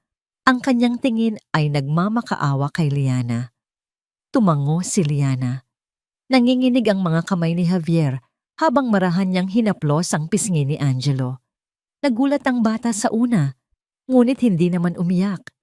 Isang hindi maipaliwanag na koneksyon ang naramdaman ni Javier. Isang bagay na mas malakas kaysa sa anumang corporate deal o merger. Ito ay purong pagmamahal. Tumagal siya roon ng ilang minuto. Tahimik na pinagmamasdan ang mga mukha na dapat ay kabisado na niya. "Aalis na ako, Liana," sabi niya sa wakas. Tumatayo. "Aalis na ako ng bansa. Magsisimula ulit sa isang lugar na walang nakakakilala sa akin. Sa isang lugar kung saan ang pangalan ko ay ako lang, hindi De Villa." "Saan ka pupunta?" tanong ni Liana, hindi dahil sa pag-aalala, kundi dahil sa simpleng kuryosidad. "Hindi ko alam.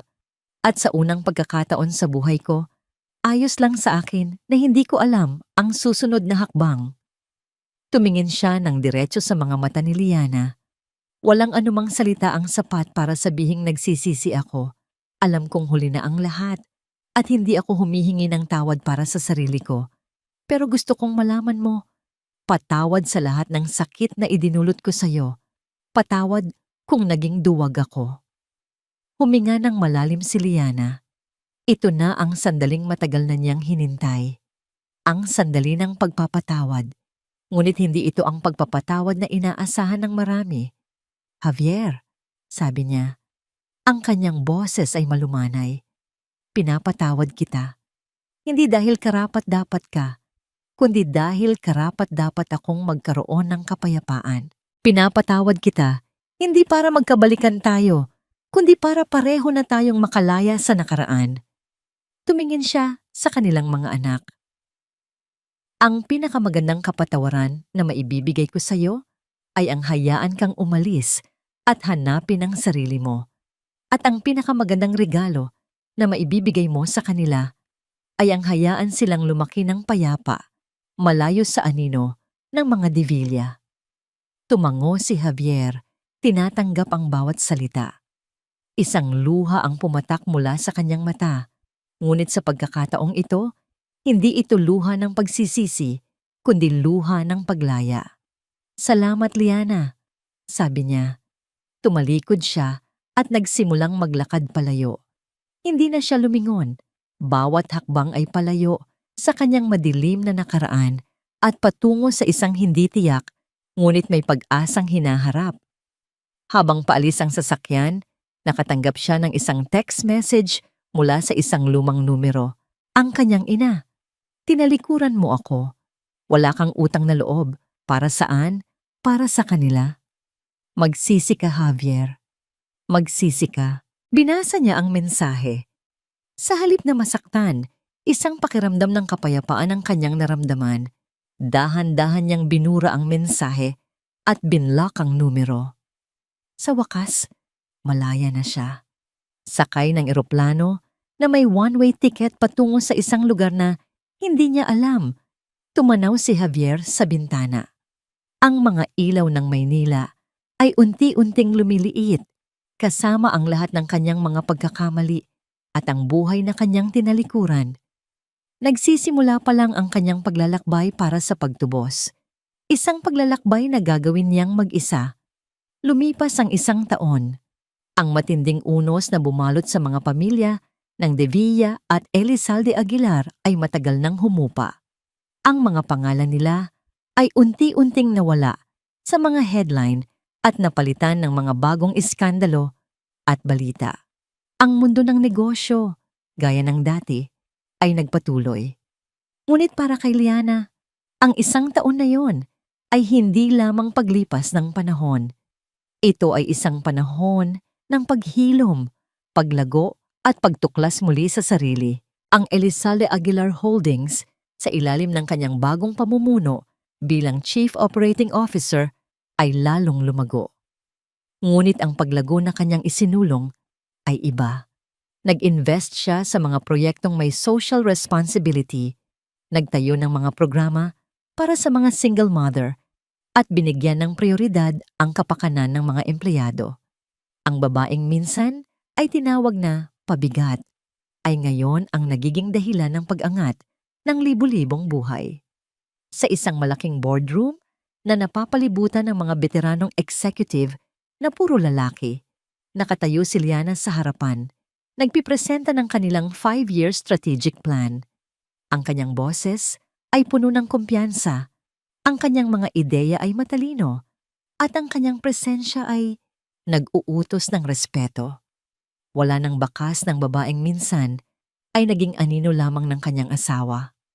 Kung kaya't ang ating focus ay hindi lamang sa profit, pagtatapos niya sa kanyang presentasyon, kundi sa pag-unlad na may puso. Sustainable growth with compassion. Iyon ang bagong legasya ng iya. Isang malakas na palakpakan ang sumunod. Tumingin siya sa kanyang lola, si Doña Esmeralda, na nakaupo sa dulo ng lamesa. Ang mga mata ng matanda ay nagniningning sa pagmamalaki. Ngunit ang tunay na tagumpay para kay Liana ay hindi nagsisimula o nagtatapos sa loob ng boardroom. Ang kanyang tunay na mundo ay naghihintay sa kanya sa bahay. Pag-uwi niya sa mansyon ng mga Aguilar, sinalubong siya ng 3 maliliit na taong tumatakbo. "Mama! Mama!" Agad niyang ibinaba ang kanyang briefcase at lumuhod para salubungin ang kanilang mga yakap. Ang kanyang power suit ay agad na nalukot, ngunit wala siyang pakialam. Ito ang pinakamagandang bahagi ng kanyang araw. "Kamusta ang mga baby ko?" tanong niya. Hinahalikan ang bawat isa sa kanilang mga pisngi. Sina Angelo, Brielle at Celestine ay isang taong gulang na ngayon. Malulusog, masisigla, at puno ng buhay. Ang kanilang mga halakhak, ang musika na pumuno sa bawat sulok ng malaking bahay. Habang naglalaro sila sa hardin, iniabot sa kanya ng isang kasambahay ang isang sulat. Galing ito sa isang maliit na bayan sa probinsya ng Palawan. Walang return address, tanging isang pangalan lamang, Javier. Nag-alinlangan siya sandali bago ito buksan. Sa loob ng 1 taon, wala siyang narinig na anumang balita tungkol dito at mas pinili niya iyon. Ang sulat ay maikli lamang.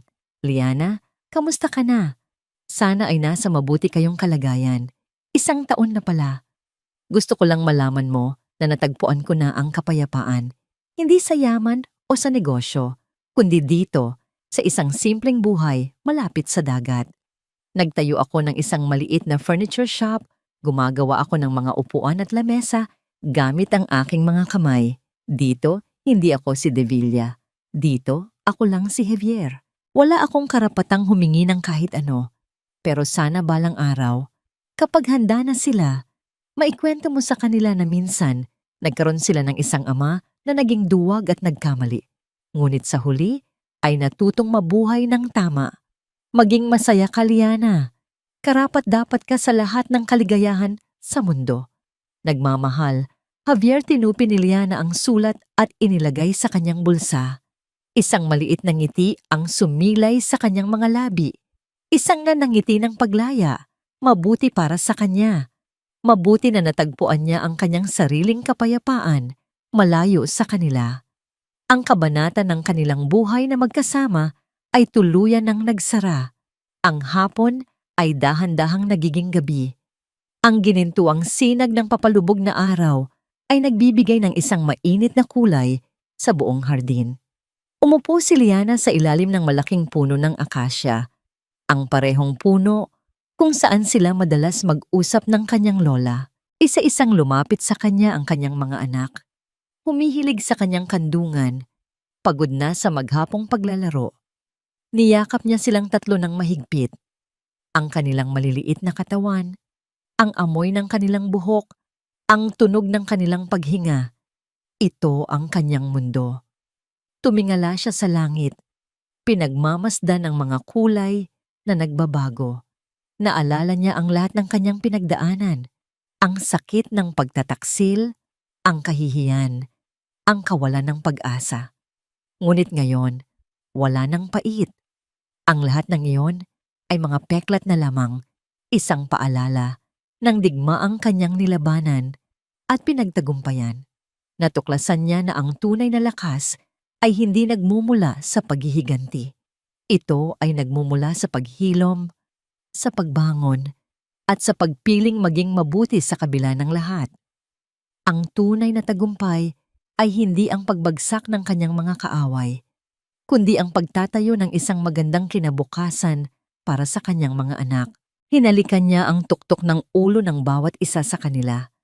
Ang kanyang puso ay nag-uumapaw sa isang uri ng pagmamahal na mas malakas kaysa sa anumang imperyo o kayamanan sa mundo.